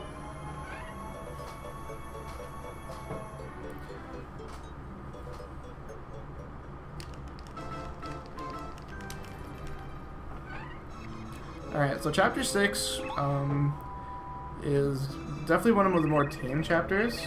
So there aren't really going to be like really any sequence breaks in this chapter. But there's a lot of cool movement and cool strategies that we're going to be using.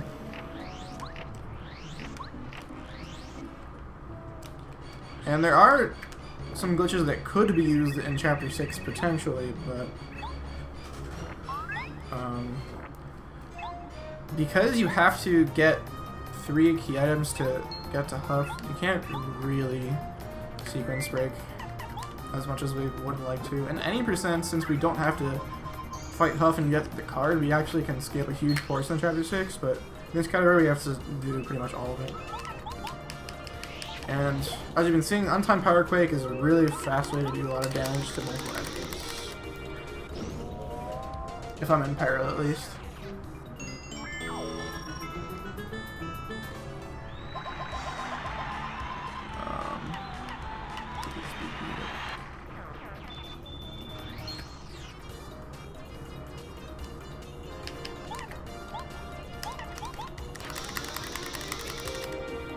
Now we're going to be getting hit by these moles on purpose to get back into peril.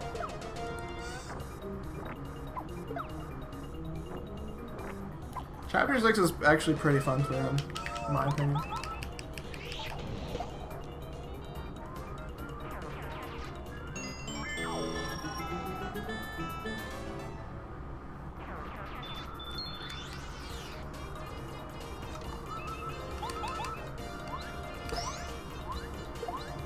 So making quick work of these guys.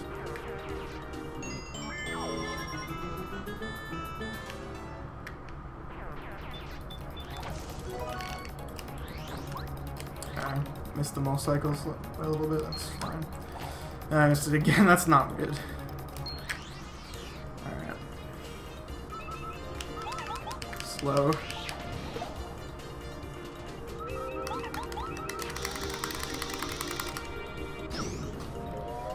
now we're done with all the moles. Alright, this part's a little scary, so I'm gonna save before I get into it.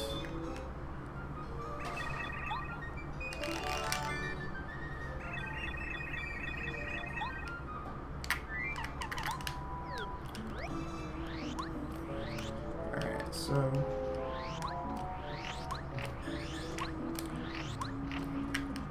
the next room I have to go through, I have to get yellow berries. And the room is really narrow, and there's 2 really quick enemies in here. So, I like to refer to this room as the Room of Death. It's not too bad if you've practiced a lot, but I hope it goes okay for me. Alright, just gotta juke the enemies. And if I get first strike by the bee, I die, because I'm at 1 HP, so that's not good. I still die right now, actually.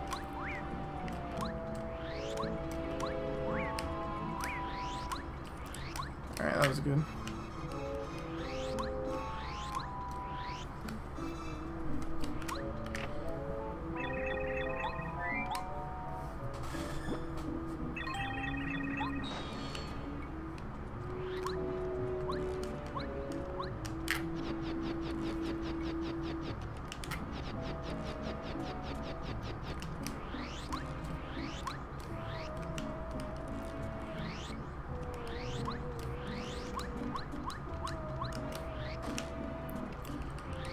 Just doing some nice movement.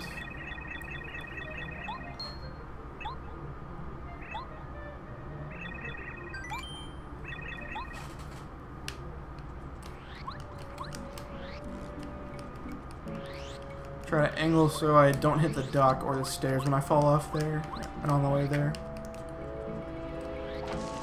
Blueberry.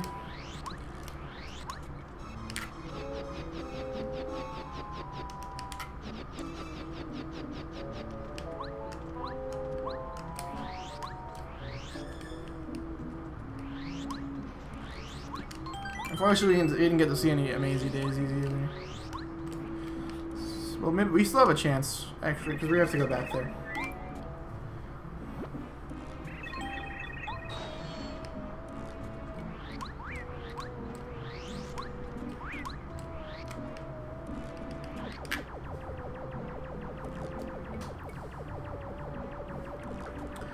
Okay, so this mace fight, there's a bit of RNG involved. Ideally, on the first turn I can clear all but 1 Lakitu. Ideally, after that, he attacks me and doesn't do a spiny spawn.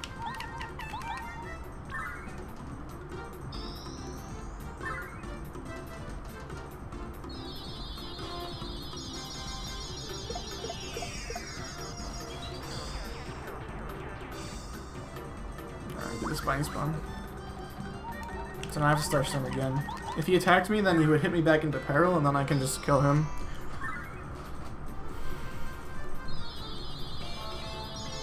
And Starstorm is a very long animation.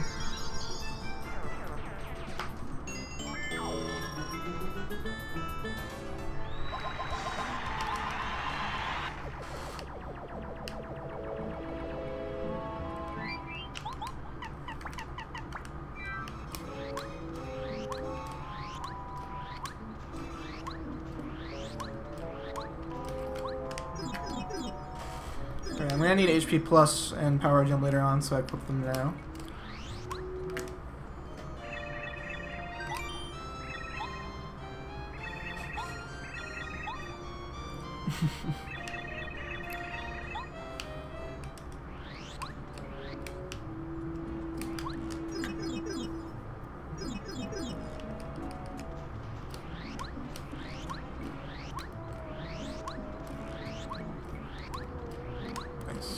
Step behind everything.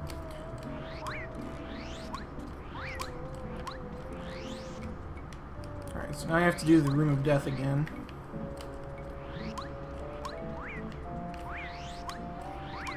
Oops. Cut my spin a little too...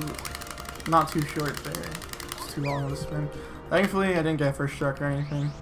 That was really sloppy though.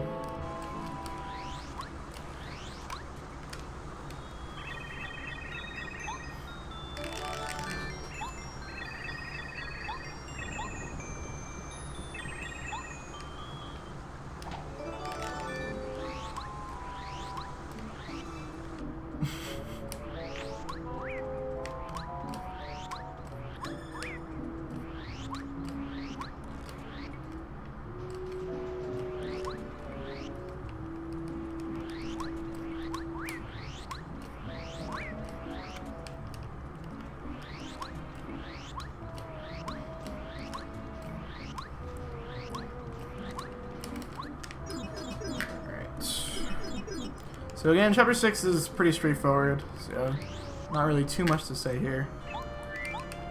Just some fast movement. Or kind of fast movement.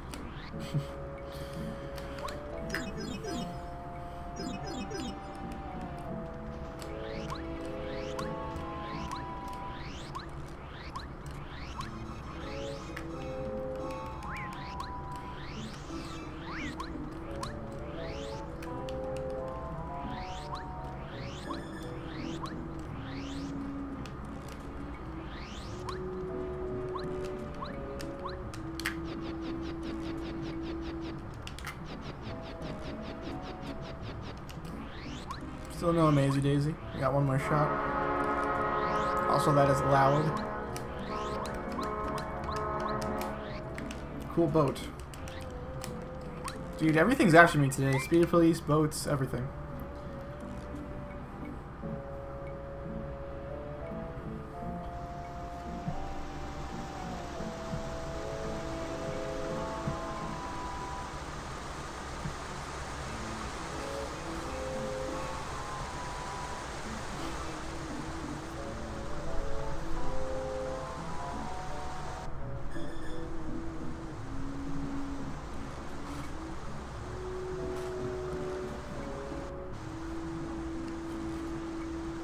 Speedboat.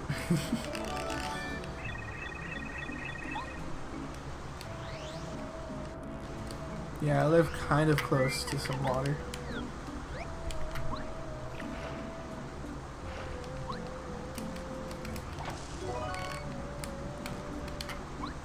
So there's actually a good example of a hammer cancel. You saw I was able to move almost immediately after I hammered the tree.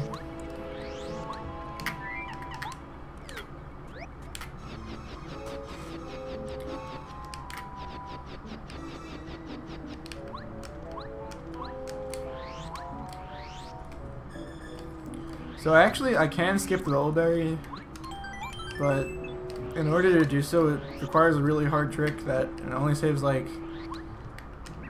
10 seconds, I think? I think it was less than that, I don't remember. It's not a very large amount of time, so most of the, if you go for it, like, there's a good chance you'll probably not even save time. So getting it completely perfectly is really hard.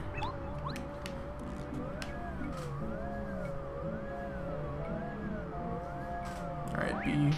Ugh. Okay, that was scary. Oh my god, don't get stuck on the log. So that B can encounter you and there's nothing you can do about it. It's completely RNG. Sometimes you can even first strike you, that's even worse. Usually it's just an encounter if you're unlucky though. You get some good sun music going on right here.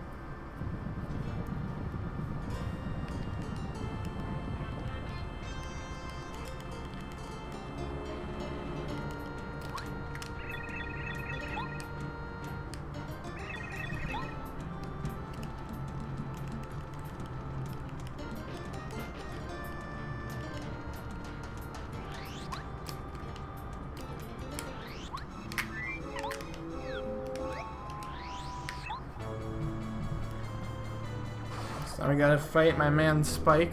I mean Lackalister.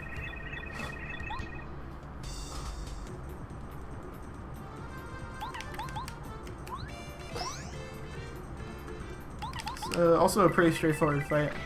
Just gonna be spamming power jump and shell shot. Guard all his moves.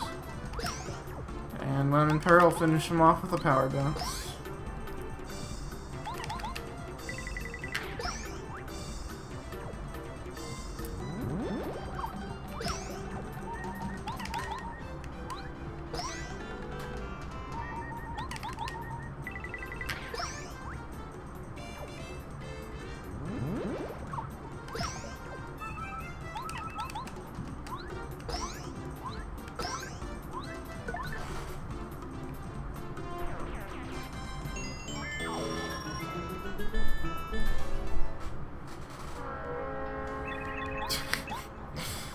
So much noise around me tonight.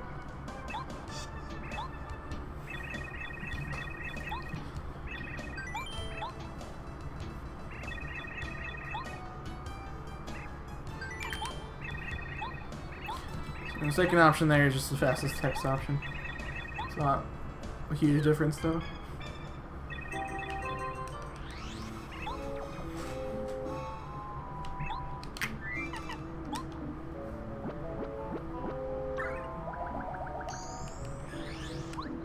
I need a boat mode.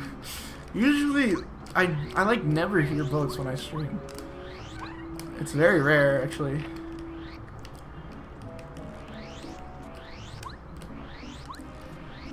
I hear the speed police all the time though. That's really common to hear.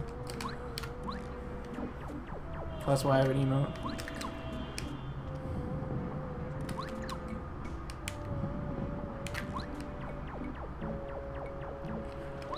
So now that we have Lackluster, we can solve this puzzle.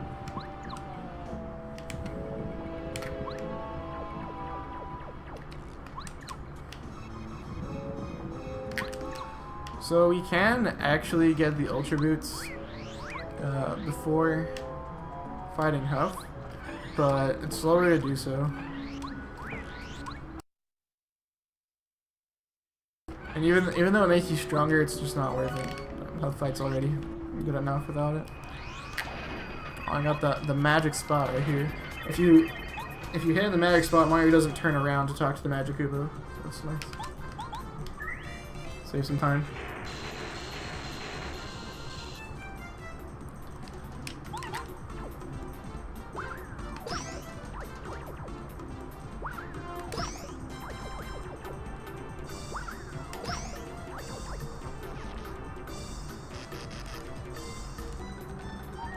I'm sorry if this stream is lagging a little bit, there's not really anything I can do about it.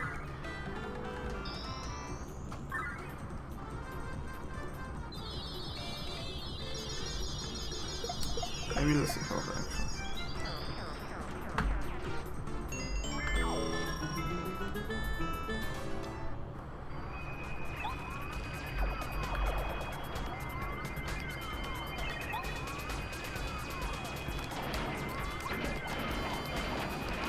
I guess my internet just doesn't like Paper Mario. It was like absolutely fine with Paper Jam.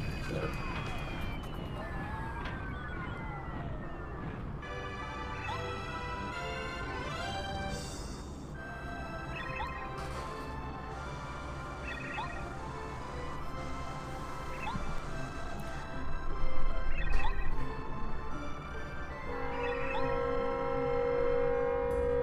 Jesus.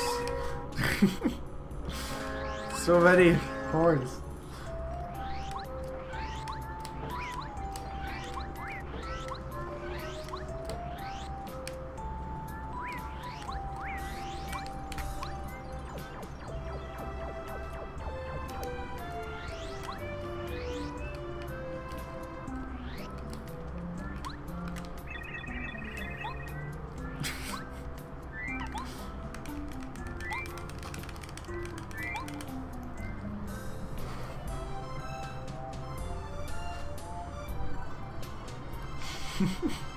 Yeah, the speed police are lowering my internet connection so they can try to catch me.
So by going in the loading zone real quick and then coming back, we reset this cloud cycle so we can get to it a little bit faster.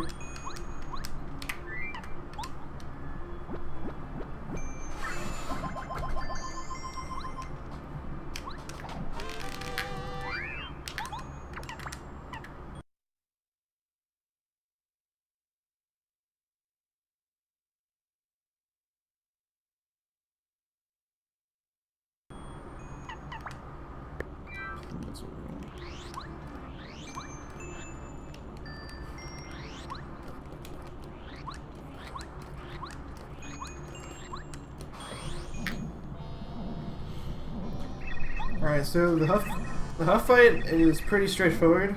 We're going to be using the new badge we got along with the other badges that we have. So it's a good thing they put Super Jump Charger right before him, because it's really, really good.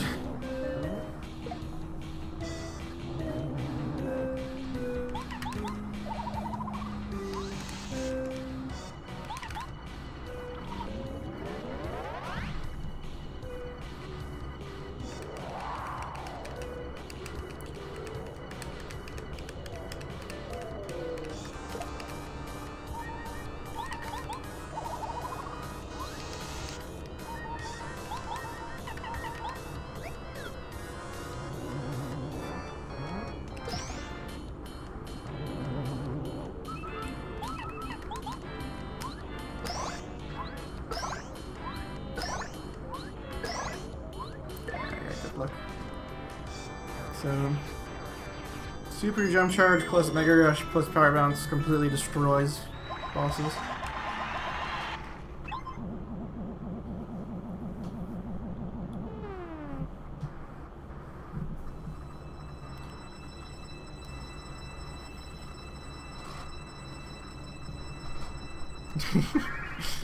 Committed crimes against Slowland.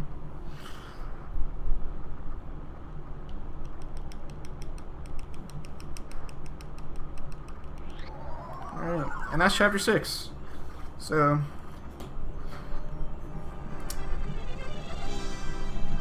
I think we're pretty much done with the most boring chapter, I guess, for a viewer. I think it's still pretty fun to do. But we're gonna get back to some glitching right after this.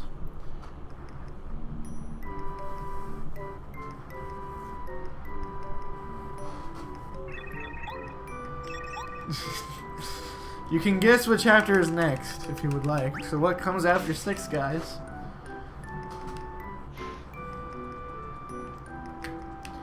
Boringly enough, it is just chapter 7. As normal. So from here on out, we're going to be doing the chapters in order.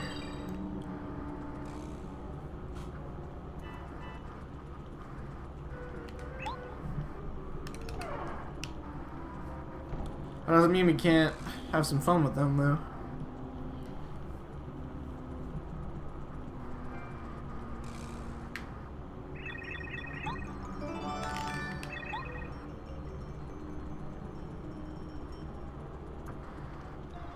Well, I guess technically we finished another chapter before 7.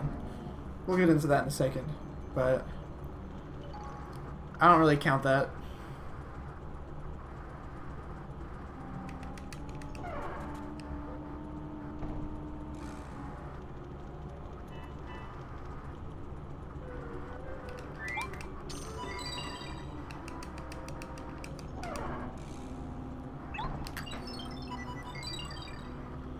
So, back to some hot Peach gameplay again.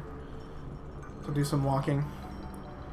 It's reminding me a lot like Paper Jam with all the walking.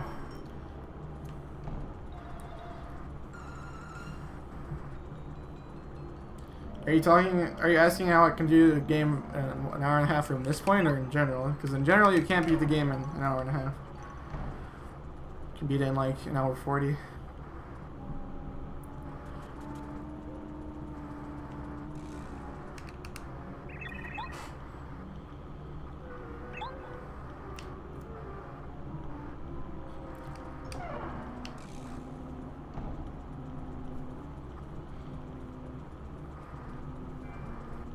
Excuse me, I mean some hot Clubba gameplay.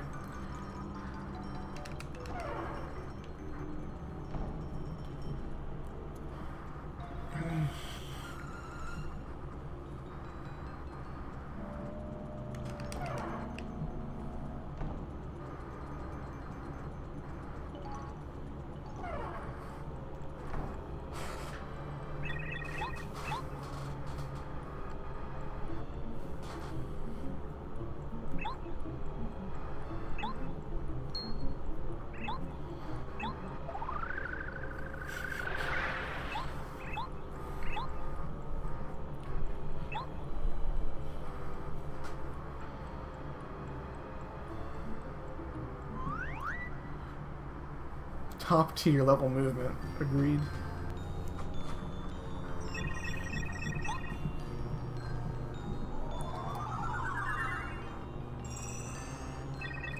Alright, so now we're gonna get you some more fun stuff we can do. We're gonna make our way to the sewers and get the Ultra Boots. And we're gonna have to do some glitching though, because I only have the Super Hammer. Normally there's an Ultra Hammer block that blocks the way to the Ultra Boots. So we gotta get around that.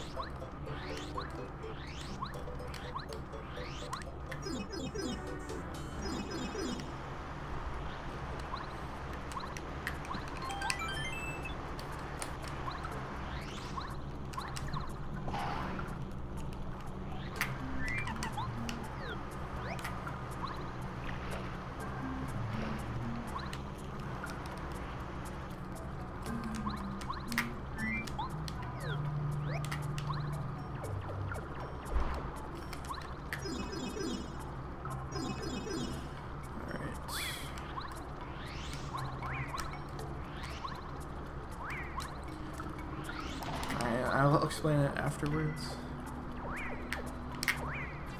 If I can do it, that is.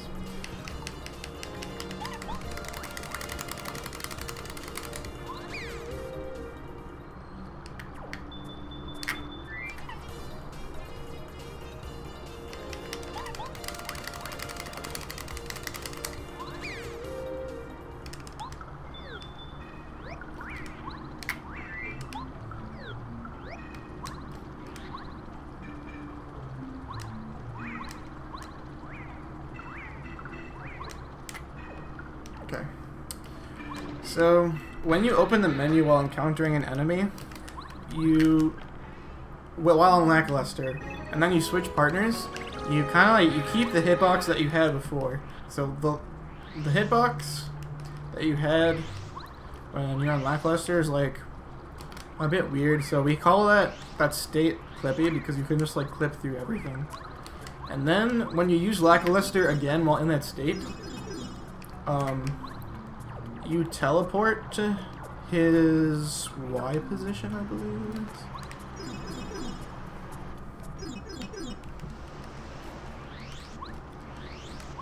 Alright, and actually I lied, we're gonna do chapter 7 eventually, but you know what actually comes, we'll just roll what actually comes after 6 is 5 again.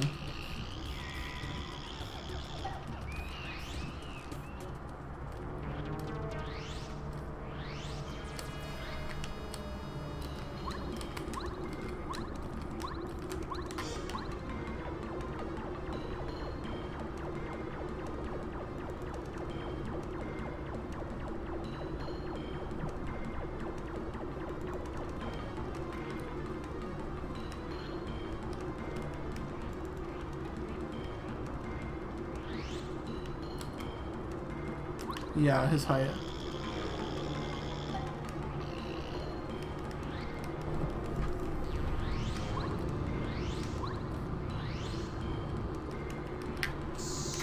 I'm glad I've had it. I don't know. Actually, yeah, maybe this is chapter 7, but chapter 7 looks a bit weird, don't you think, guys? Like, it looks pretty much exactly like chapter 5. I guess they got lazy at chapter 7.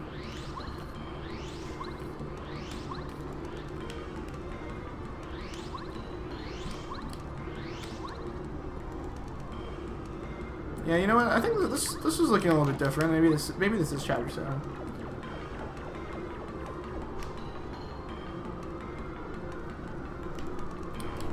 Get a little Lackluster can be used for clipping a lot, so it's very useful in that sense.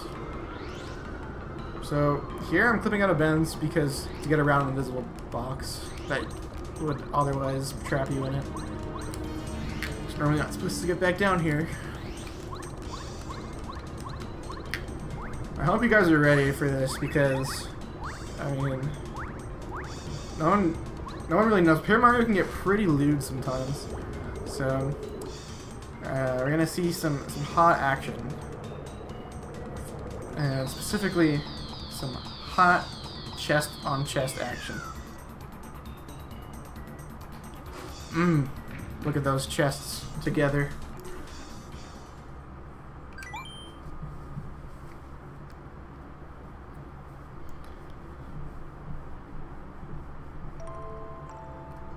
So yeah, we just beat Chapter 7. That was pretty good, right, guys? Like, they really need to get more creative with Chapter 7. It looked exactly like 5.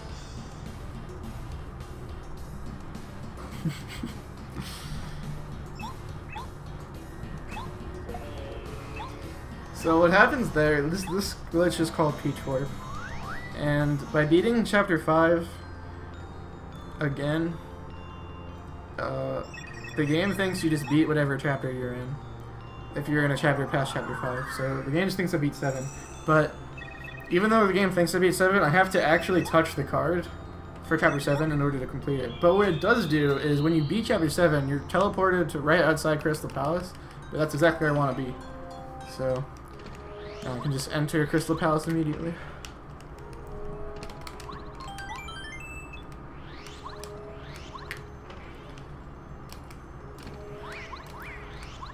So we can clip with Lackluster by wedging ourselves into a corner and facing the opposite direction and using him to clip. You could also, there's also other ways to clip, like the one where I kind of just hopped on him and I got out of bounds while underneath the lava in the volcano. And here we're going to do another type of clip, which works similarly to the one I did underneath the lava in the volcano. Push clip. Push him here. Alright, I got the last frame of that. And by doing it, and by getting on that cluster at the right time while it's flying towards us, we can clip through the wall. So we actually clip onto the other side of the mirror. It might look confusing, but the Mario with the speedy spin animation is the one I actually am.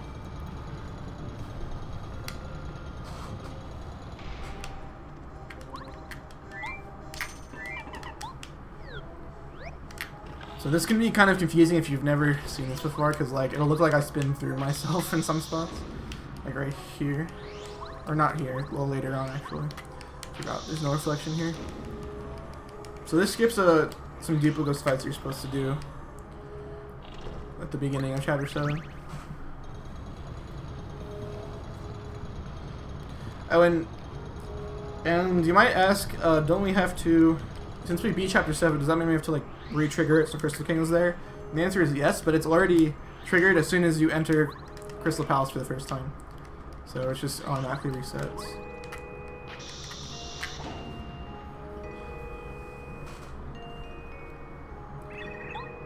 Oh, I just thought of this now, I should do it probably.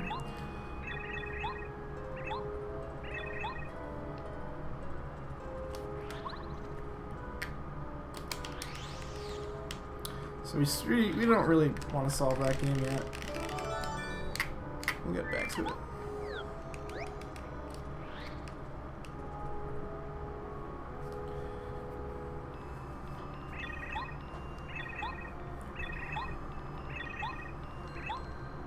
Alright, so the little sequence break I did to skip the game isn't actually faster at all. I did it to trigger a fun little thing that's gonna happen when I finish it now. So because I entered this cutscene with Cooper instead of Bombette, we can get our kiss from our true love, Cooper, and not Bombette. Thanks, Cooper.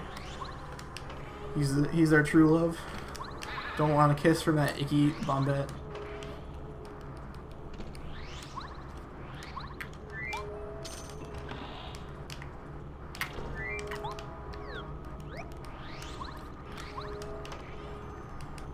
We call that the Cooper kiss.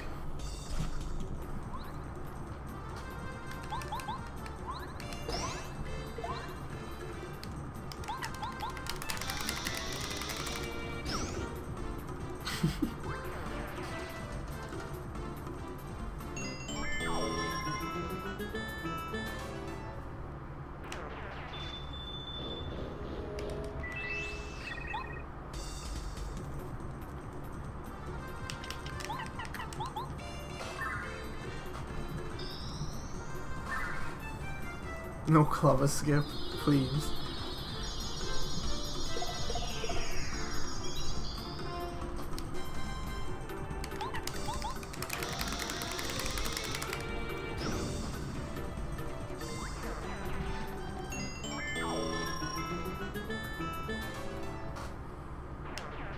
So doing the Cooper case is actually a JP only also. So if you want to try it for yourself, you're going to have to get the Japanese version. Some partners just crash the game if you try to do it with them. And some partners don't really look as good, so that's why I chose. That's why I usually use Cooper to demonstrate that, because Cooper looks the best. Besides Bombette, of course.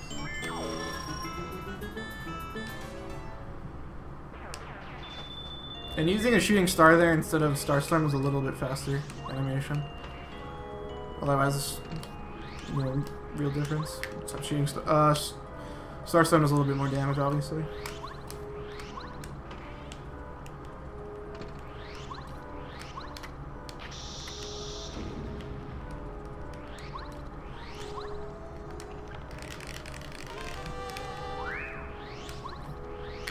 Run a triple dip for later.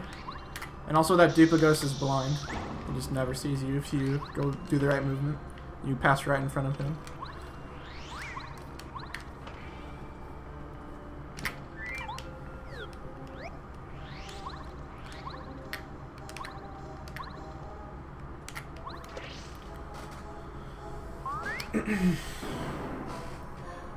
Alright, so this little minigame puzzle is really hard. I have no idea who the real Cooper is, so I'm just gonna not do it, hopefully.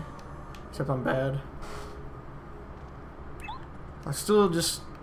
it's too hard, I don't want to do it.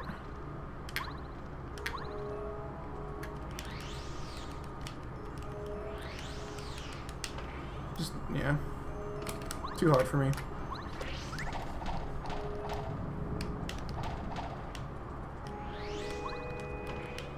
And that skip is also JP only, for whatever reason.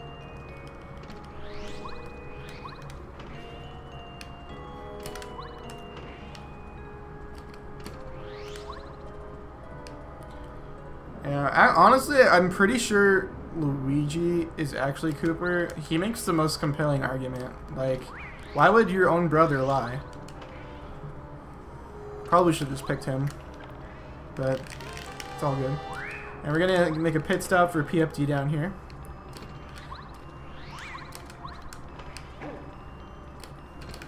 PFD down is also really useful when you're at 1 HP anyway using Mega Rush.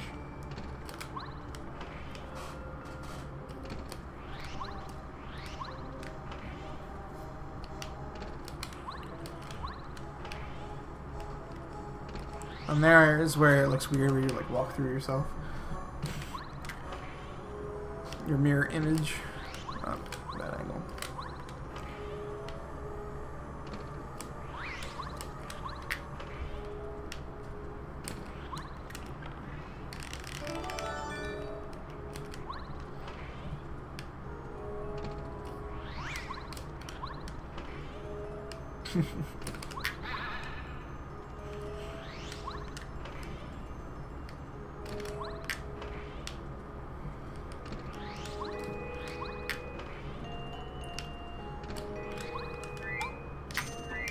I guess I'll do statue glitch too, since you guys have been pretty great.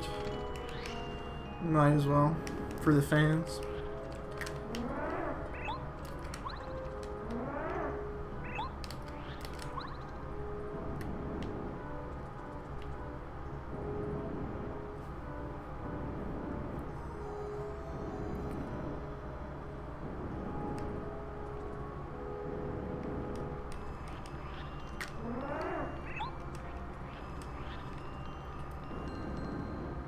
Yeah, unfortunately my internet is really inconsistent sometimes, so it's just randomly lagging.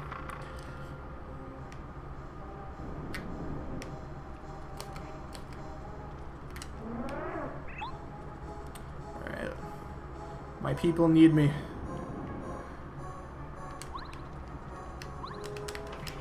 That is statue glitch.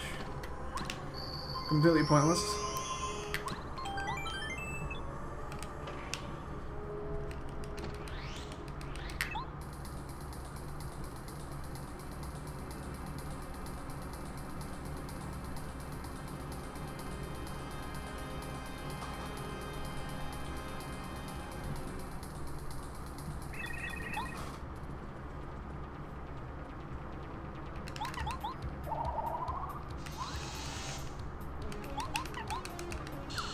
Everyone's favorite boss fight.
And that makes quick work of him. So again, we're just abusing parallel strats.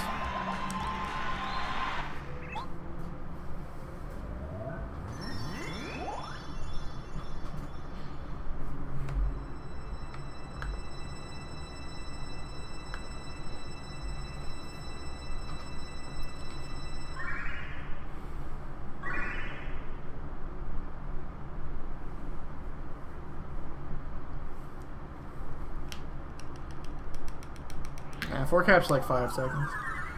It's not a big deal.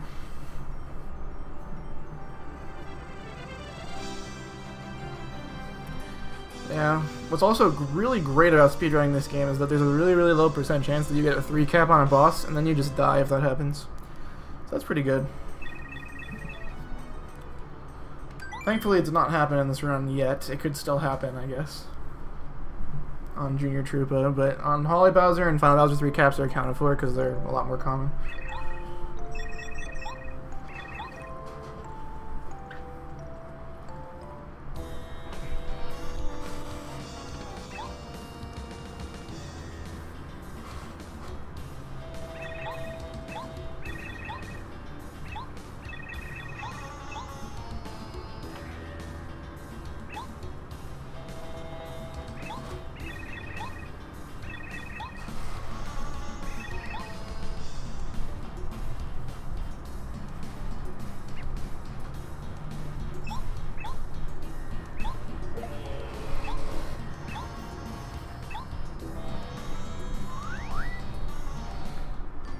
Yeah, you might be experiencing some deja vu during that part.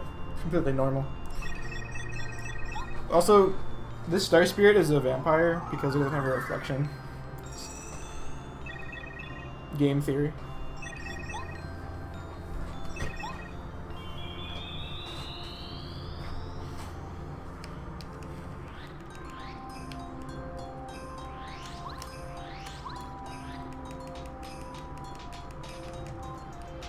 Alright. And there's no other chapters left to do besides 8, so that's what we're headed to next.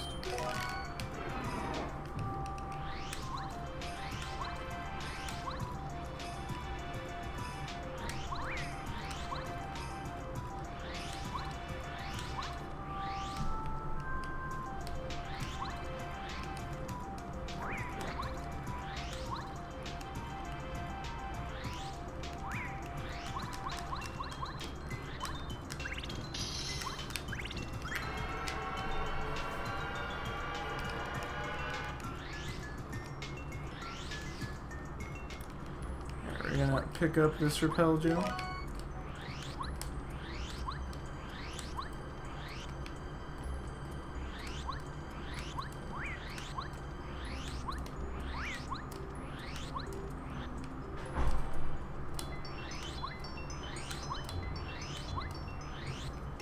Also, there's this city that we've never been to. Pretty cool.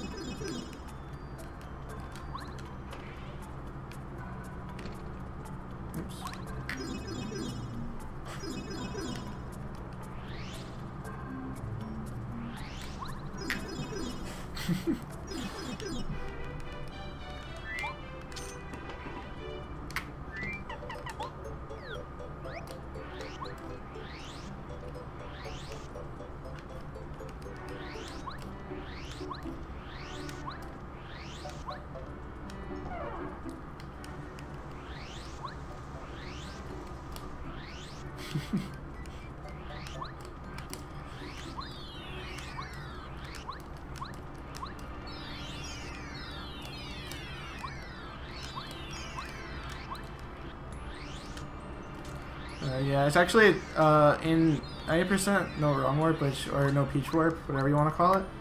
We use chill out on Crystal King, so that's always pretty funny, pretty punny. Use chill out on Mr. Ice King.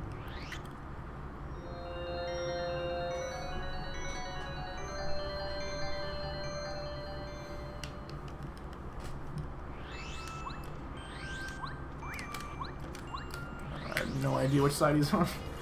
Yeah, this Ember is really hard to dodge sometimes because I can't tell if he's on the top or bottom. Depth perception is weird.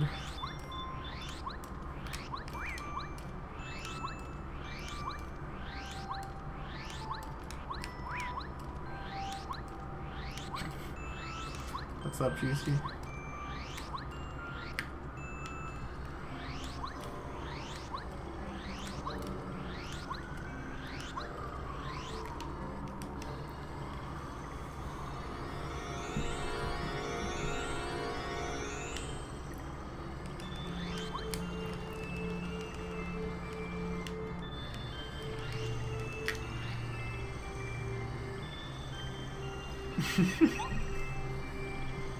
Important speed announcement.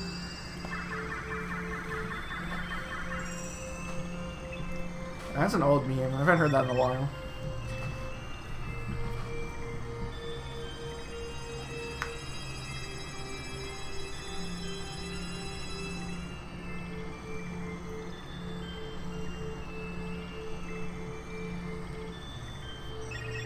Hey, Trisky.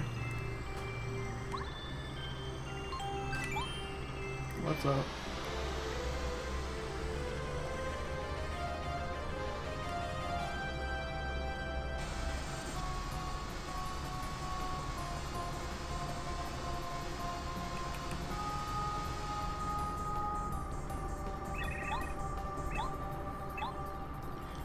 Alright, so we're finally making our way to Chapter 8. We're in the home stretch, guys.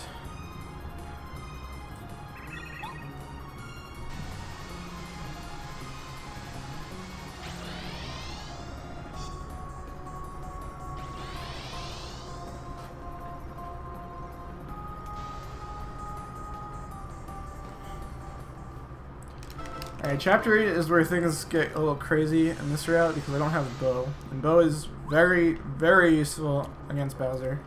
Both fights against Bowser, actually. So, we have to make up for it by doing some slightly riskier things.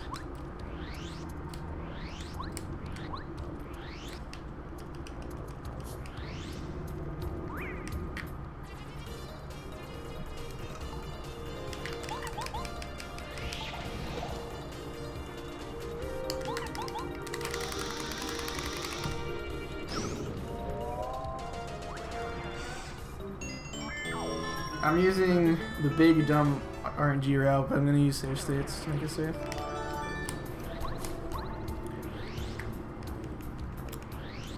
Pretty much the goal is either to show everyone how unforgiving this route could be, or get extremely lucky and look like a moron.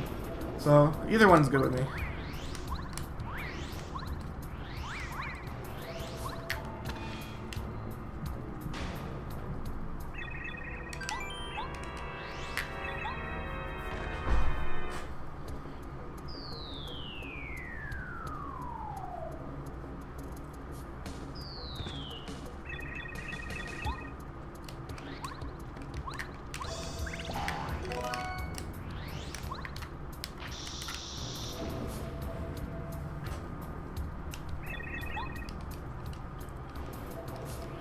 So now we're gonna make our way to do what seems like a minor sequence break, was actually a major sequence break, is a basement skip. So it might sound obvious that skipping the basement section of Chapter 8 saves a lot of time, but the way you do it, it looks really, really simple, and like almost like it does nothing. But normally you're supposed to go all the way around the basement and get back to the door from the other side. But we're taking Lackluster all the way over here. Instead.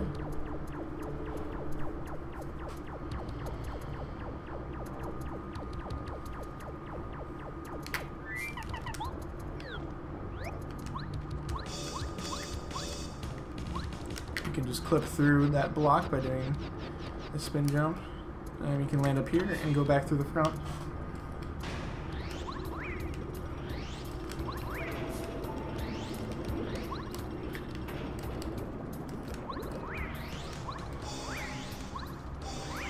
So this is the intended way of getting back to the door, but it's a lot faster.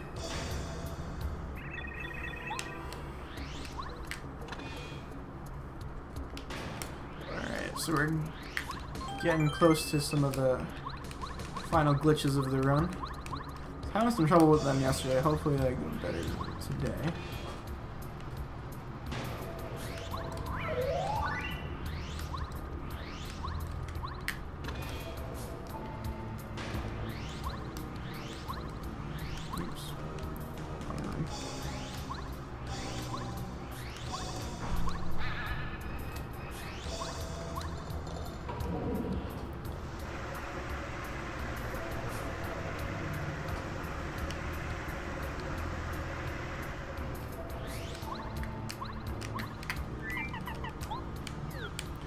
Also, yeah, Mario doesn't need sushi. He can just walk on water because he's Jesus.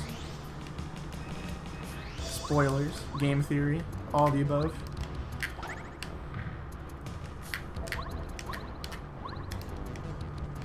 Alright. And you can just fall down here because it's good collision. Alright, switching to Cooper, we can do a little crazy something. Called Cooper Super Jump. And fly up into the air and grab the key from above us.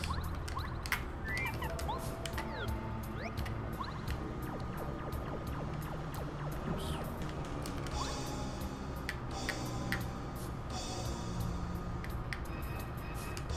Oops.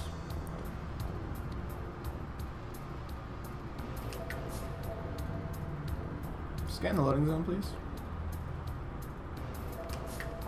Okay, that's one way.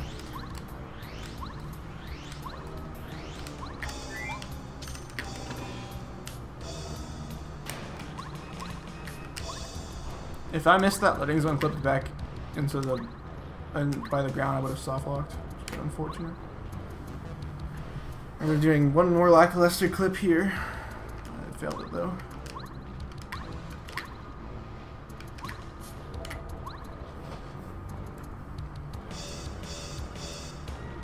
Good.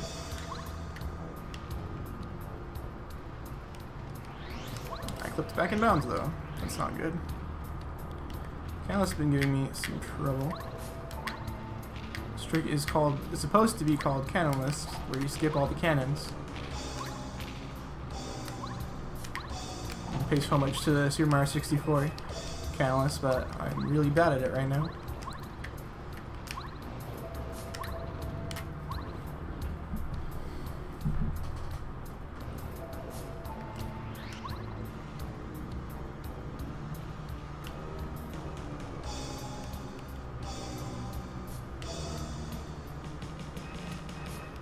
Hello.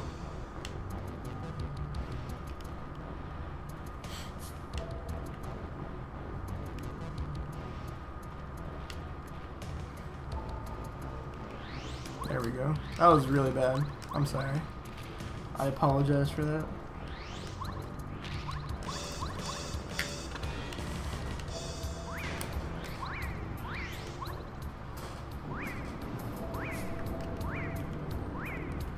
Yeah, you can clip back down as a backup. So I guess you guys got to see a backup strat at least.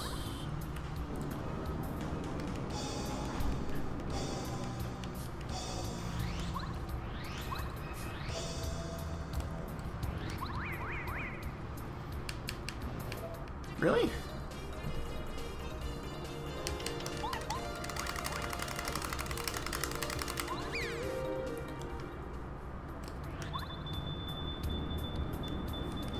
Whatever.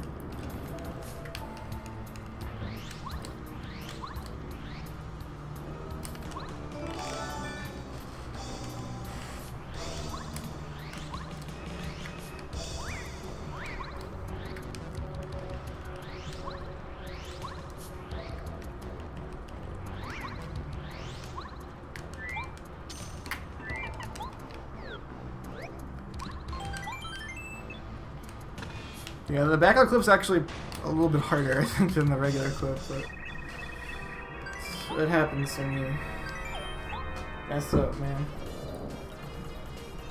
Alright, now we get to do this exciting quiz. This most intense gameplay.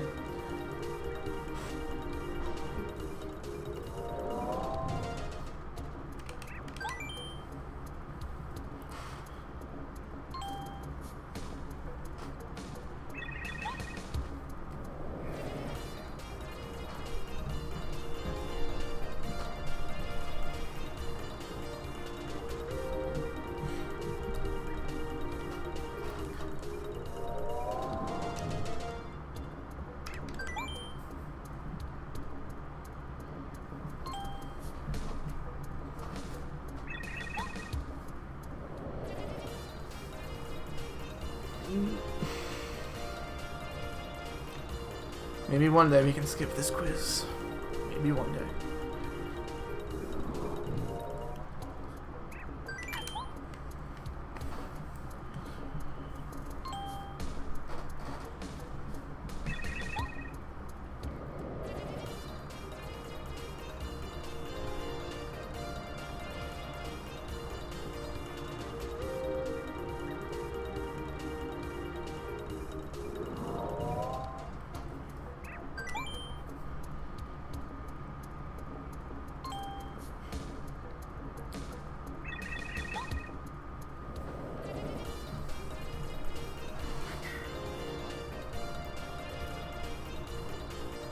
Yeah, that's a good point. That sounds like a lot easier times to get 3 wrong instead of 5 right, and then I can just have to fight 3 anti-guys at the same time. It's easy.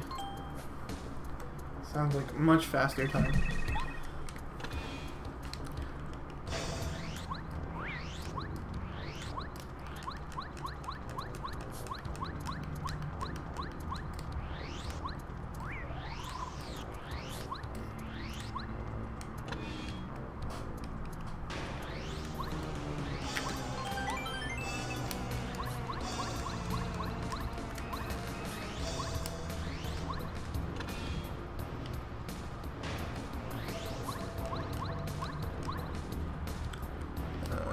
Spot.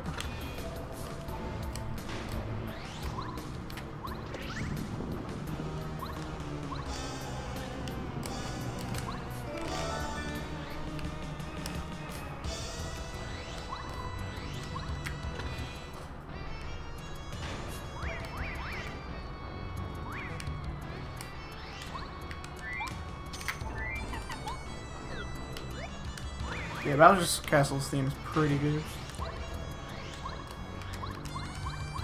Yeah, we're gonna be done quite soon with this game.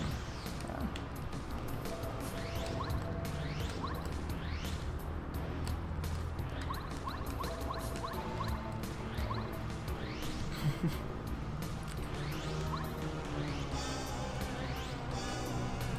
Easy peasy.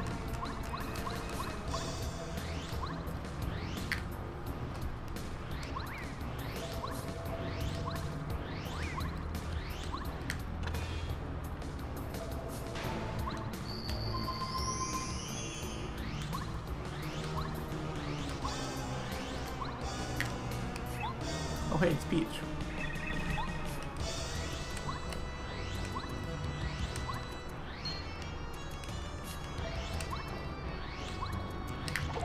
Time for the best part of the run where you beat up Peach.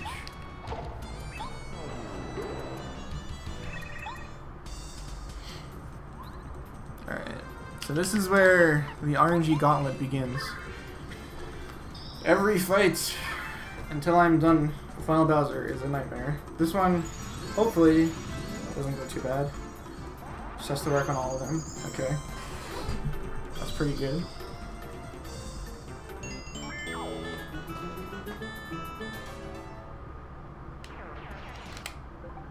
Alright, now I'm going to make a save state just in case.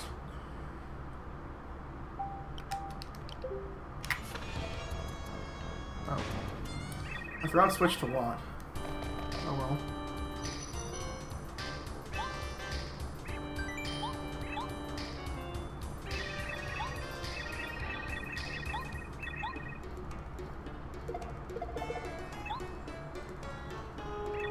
I don't think it matters that much.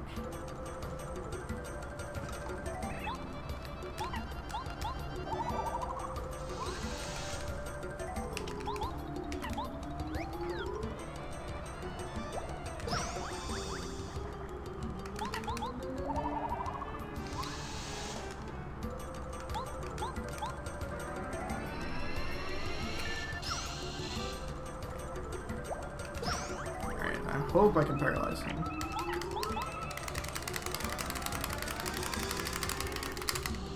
Alright, thank you. Lucky.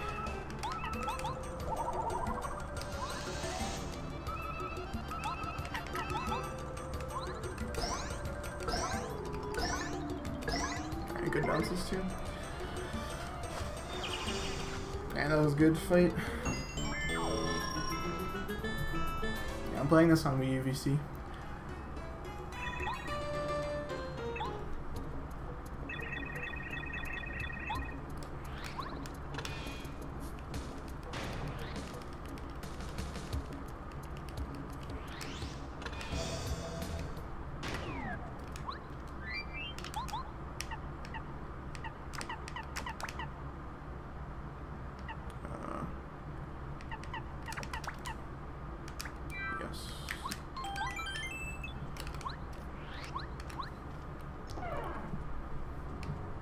Yeah, the power shock and the bounces are RNG there. I'm gonna be basically going for the same thing again.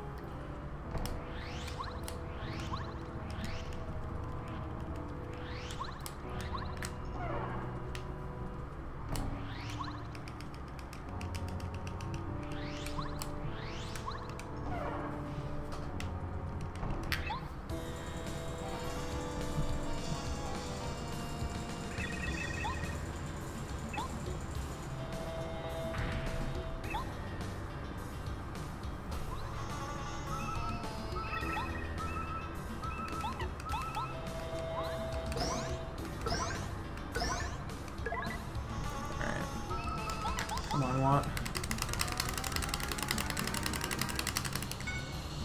Dink, please. Close call, please. Dang it.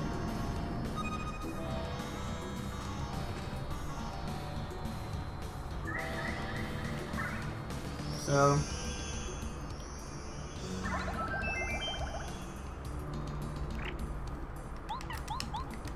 go for it again. Nice.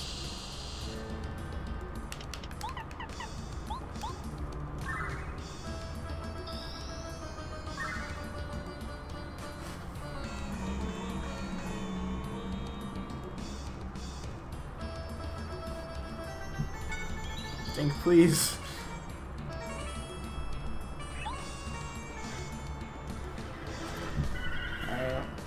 I can still win, but this is really bad. So this goes to show you what could happen with this route that we are using. This is the world record strategy.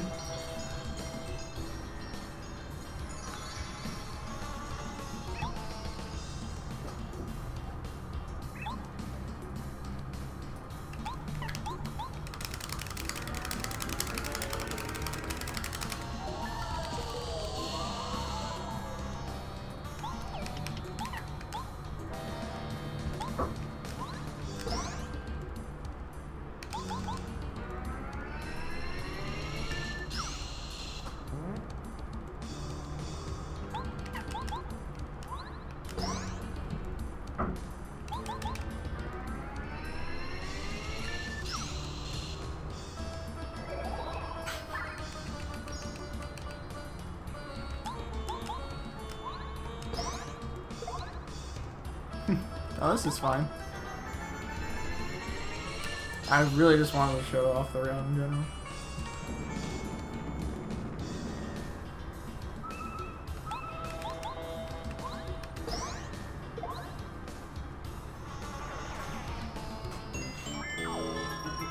So, that was really, really bad.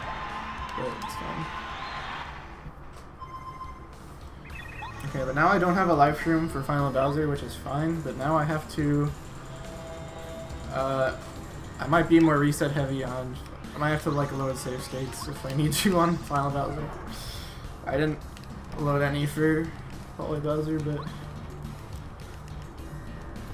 this could be bad.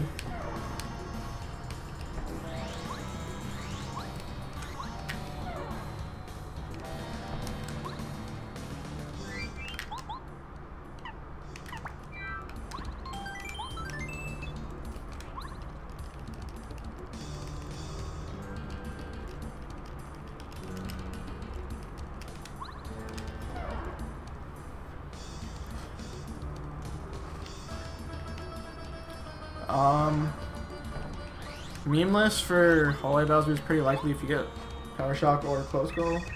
For Final Bowser, it's pretty much guaranteed if the strat works, or it's pretty much if the strat works, you're good. If it's then you get Memeless. If the strat works, you just die anyway. If it doesn't work, you just die anyway. Excuse me. There's a slim chance you could win without the strat completely working, and you don't get Memeless, but it's whatever.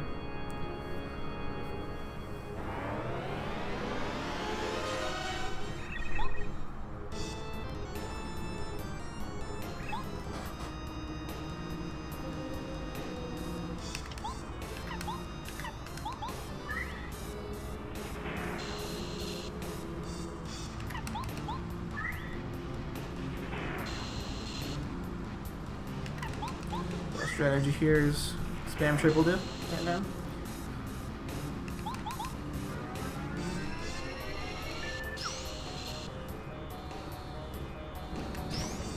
Fire is good. So it actually saves me a triple dip. I could do the bounce instead.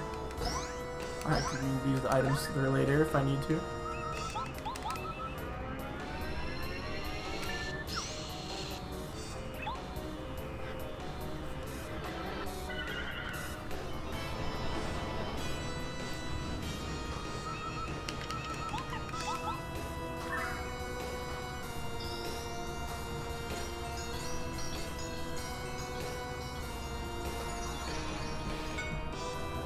So Fire and Butt Stomp are the only attacks right now that will put me perfectly in peril. Fire is really preferred because then it's just I block it. All I have to do is block it and then I'm good. If he tries to Butt Stomp me, I can't block it if I want to get into peril. But it's really bad if he takes either my jump or my items in the second phase at least.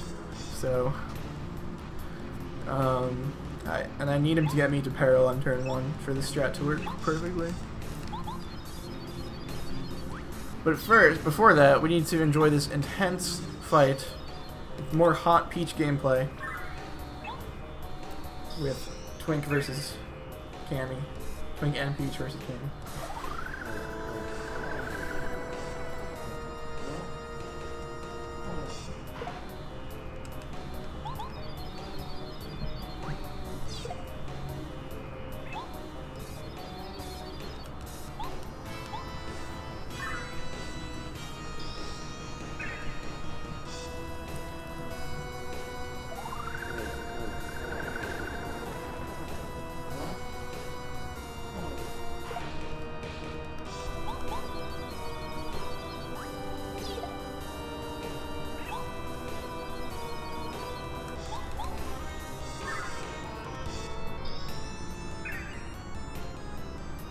Nah, I believe I calculated more than that in the mo.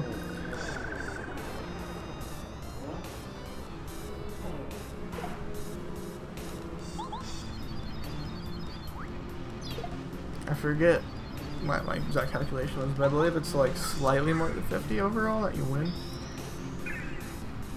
But I think that takes into account, like, even if you don't get into peril, if you can still win by chance.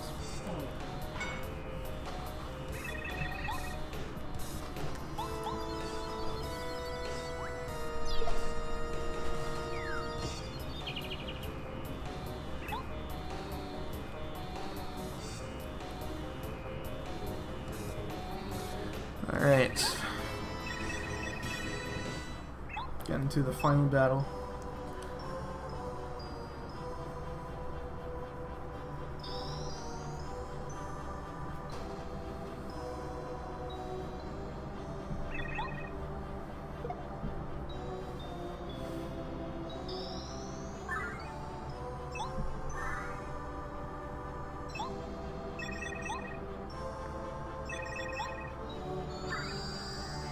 Also, for whatever reason on Wii U, there's a lot of extra particle effects in this cutscene.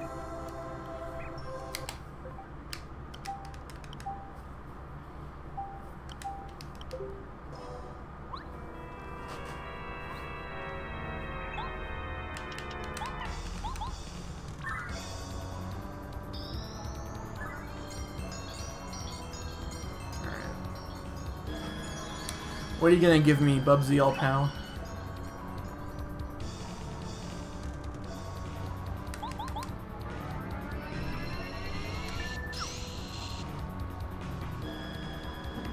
Good boy.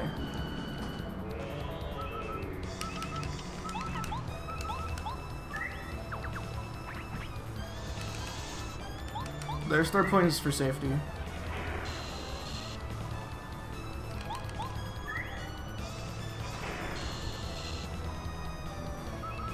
I mean, if you guys really wanted me to, if I die, I could just, you know, go through all the cutscenes again.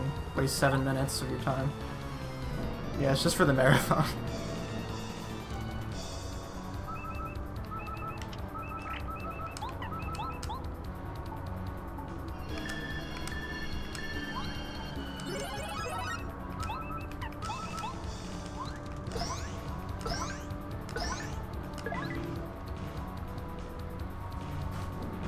This is a perfect fight.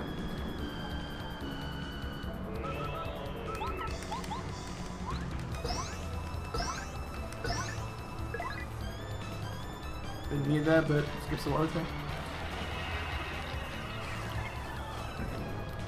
So, as you can see, when you combine Pearl, Mega Rush, and Power Gun strats with Watt, you can destroy him if you get good RNG, which is how I got in Pearl.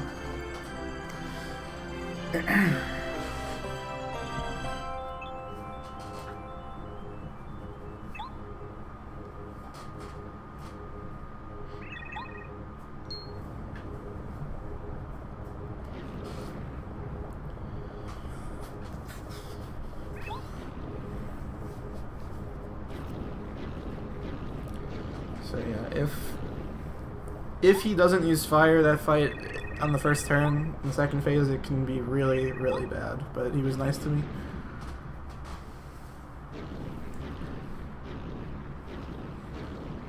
No sub 3. I think I wasted too much time on Canalus and Holly Bowser for sub 3. Oh well.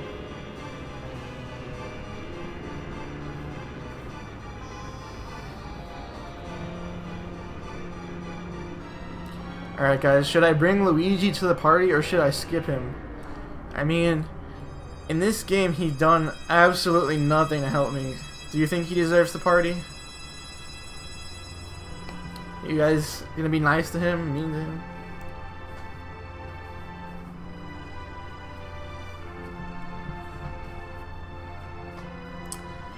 I mean, personally, I think that he doesn't really deserve to come to the party that's thrown for Mario, who saved the day.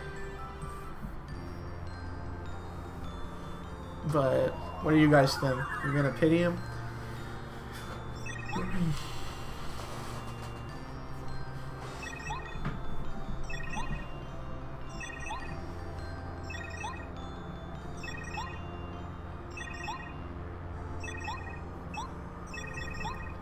Well, but he also did nothing to help. He's sad as hell. Wow. What a guy.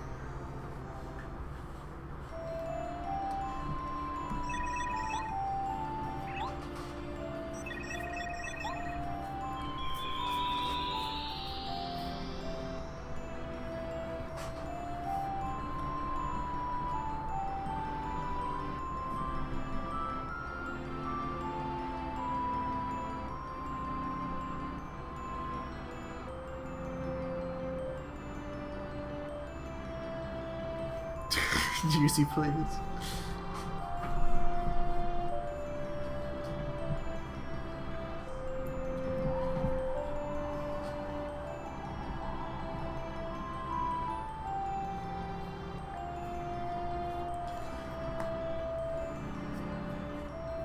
So I hope you guys enjoyed this run. Definitely could have played better and maybe done a little bit better commentary, but I think I did an okay job. Definitely didn't completely butcher the runs, that's good.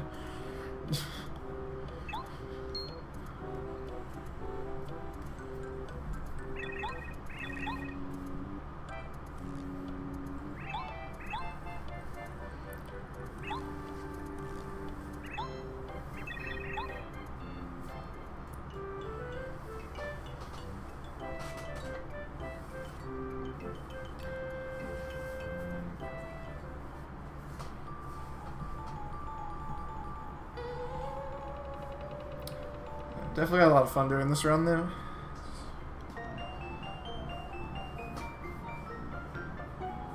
And if you missed the run before this, I did a run of Paper Jam.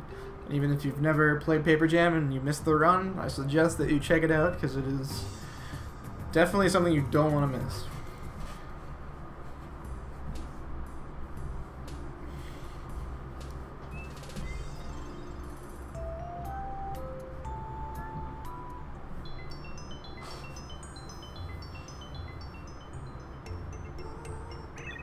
Oh yeah, there was that, like, green ghost thing. I think I saw that a few times in the run. I don't know, didn't really formally meet that thing though. Oh wow.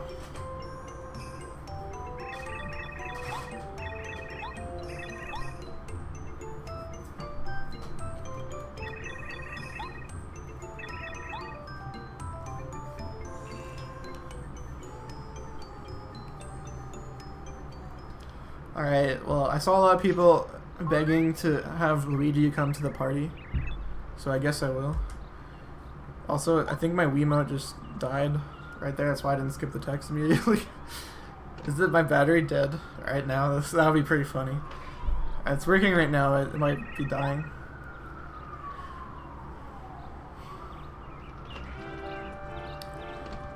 Alright, so normally, if I was doing an actual speed run, where there's no remorse for Luigi, I would hold down while entering the pipe, and then he skips him coming out of the pipe and walking to the party.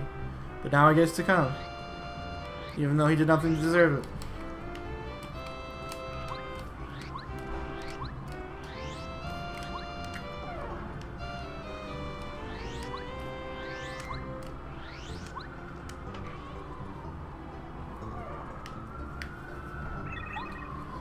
Speed police are after me because I didn't do the optimal strat, which was skipping Luigi.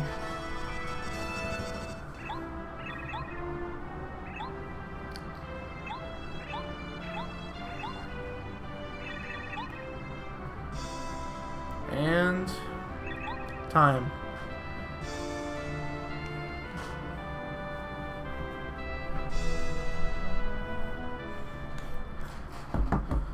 Whew. Thank you guys so much for having me on here, and hope you enjoyed my runs.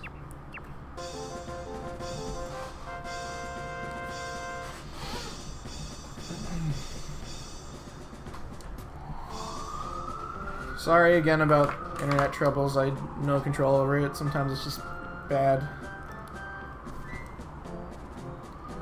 But the internet's so dumb. It says I'll have like 50 upload speed, but then I can't like stream like even 1000 bit rate properly. Whatever, man.